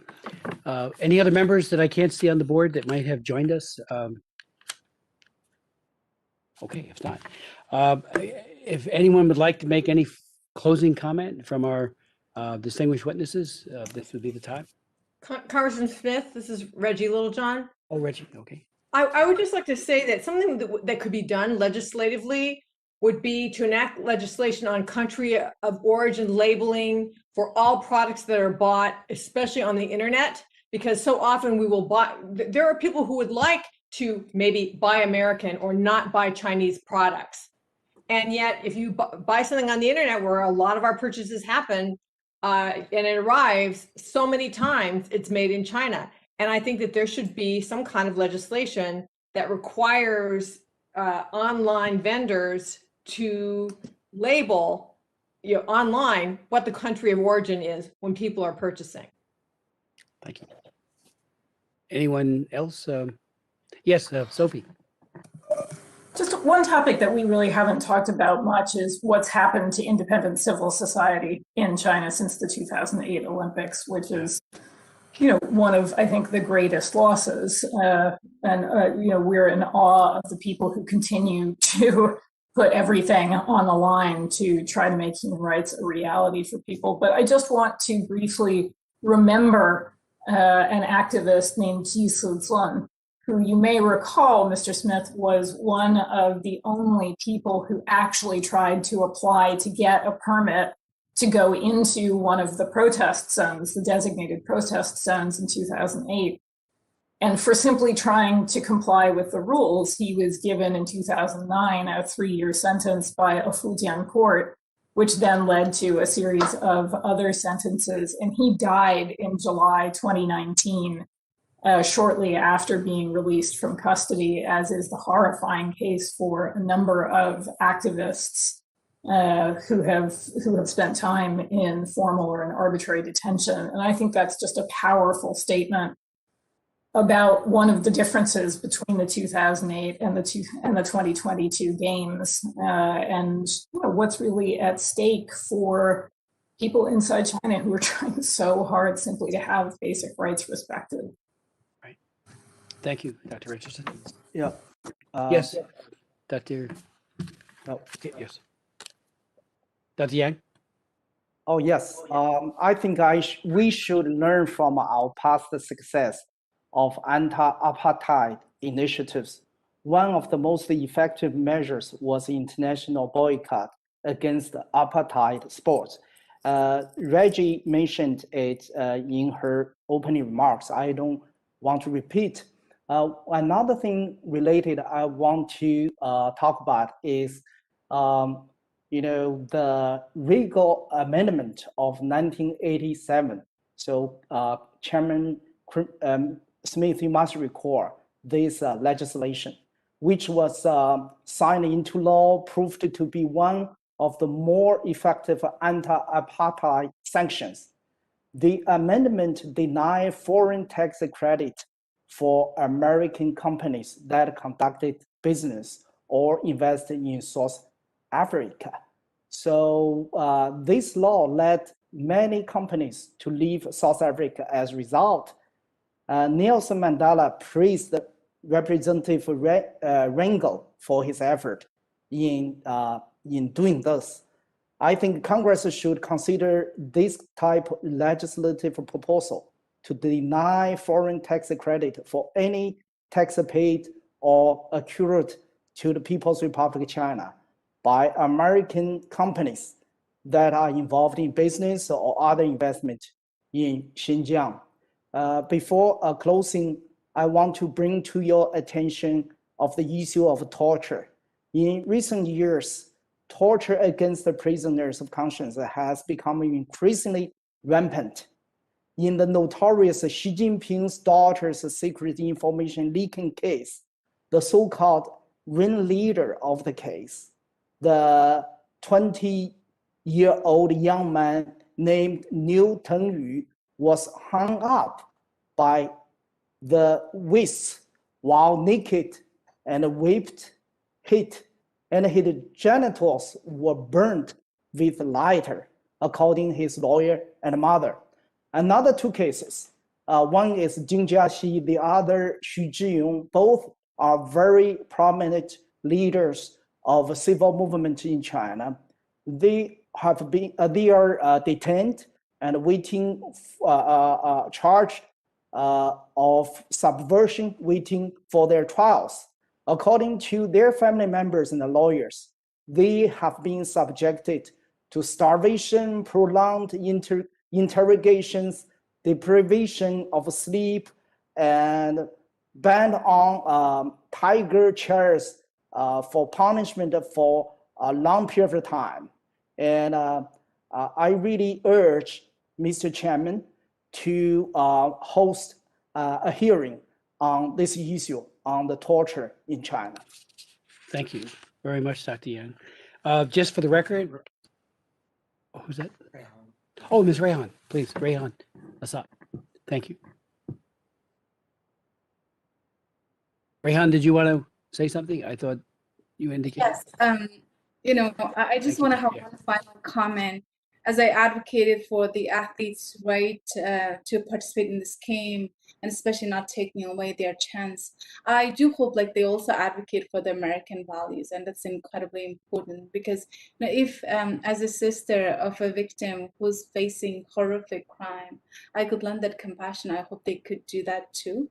And especially, you know, I love this beautiful quote from the late John Lewis of being good trouble. I hope like, you know, we learn how to be a good trouble. Thank you. And Congressman Smith, this is Susan Lawrence. Could I Yes, just Susan, please.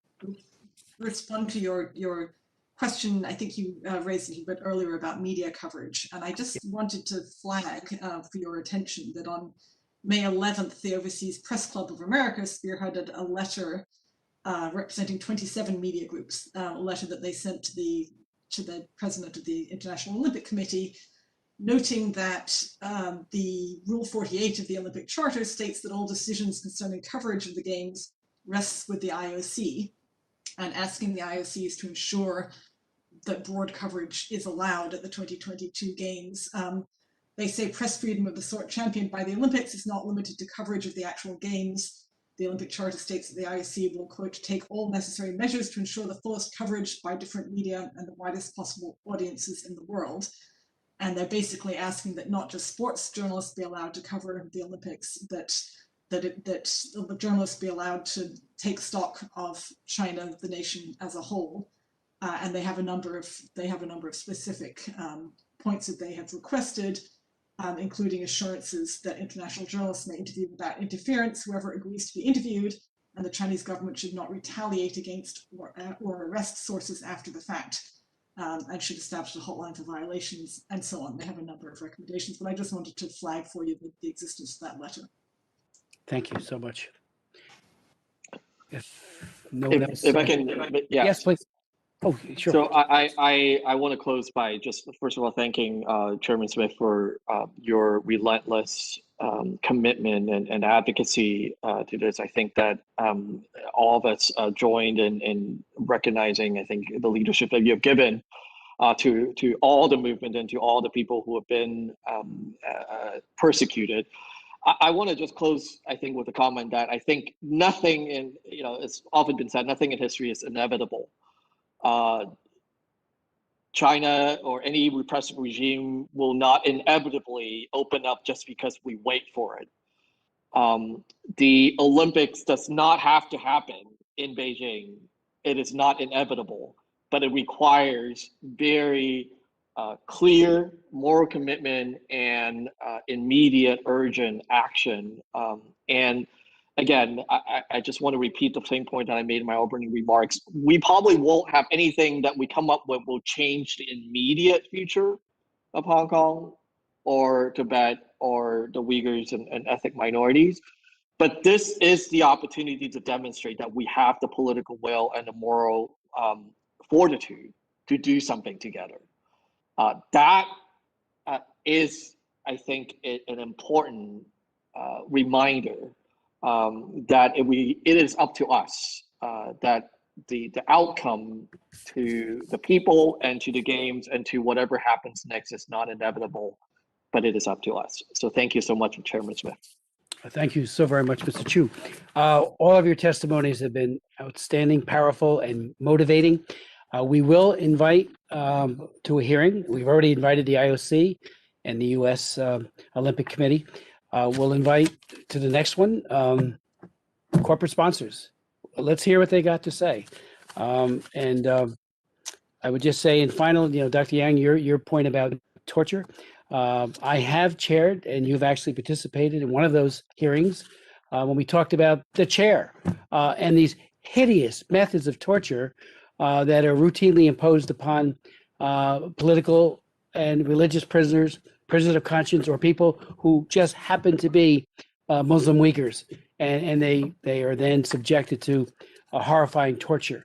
And so I think it's time for another hearing, because I think most people, in a way, don't believe it until they hear from the torture victims themselves, and they hear from people who really can tell the truth. And Xi Jinping is the mastermind of all of that. The UN in the past has looked into this. The Special Rapporteur for Torture, Manfred Nowak, for example, one of them, they don't get access. They write very good reports, but they're unable to have the kind of access that is required. So they need to do interviews with people who have suffered this gross indignity. And again, the Torture Convention is something that we're all very concerned about as well. But let me just conclude. Marco Rubio had chaired, and I was then the co-chair of the China Commission, a hearing where we had a woman, a Uyghur woman named Miracle Tursum, who talked about how she asked Allah to take her life because she couldn't take the torture anymore. They abused her horribly, she being a mother of three, and she described it in detail, what that torture was all about, and who's responsible. Xi Jinping and the Chinese Communist Party, and we need to, and to reward them with the Olympics is unconscionable. And so we need to up our game and do more to stop this. If I were allowed in, I would go to the games to protest. I went to the 2008 before it started. And one of our witnesses, maybe it was Sophie, had mentioned earlier that we did admonish and ask and plead with the president. Then it was Bush, because we've had, unfortunately, not the greatest reacts from Democrat and Republican presidents in the past. Not to go to the opening ceremony. We put together a group of 6, Frank Wolf and I, dissidents who went in and told him, this is what they do. Please don't be dissuaded. And it was pointed out, I think, by the speaker. He did come to to great consternation of the Chinese government, to the the awarding of the medal to the Dalai Lama. But it's we just need to be always put yourself in their shoes. Some of you have been in those shoes. You've been. Some of you have been tortured. Dr. Yang, you know what it's like to be in a Chinese prison so well. So we're going to, I think, do far more. We have to do more. And again, let's hear from the corporate sponsors and the IOC. Thank you so very much. And this hearing is adjourned. Oh, okay. Did we do it?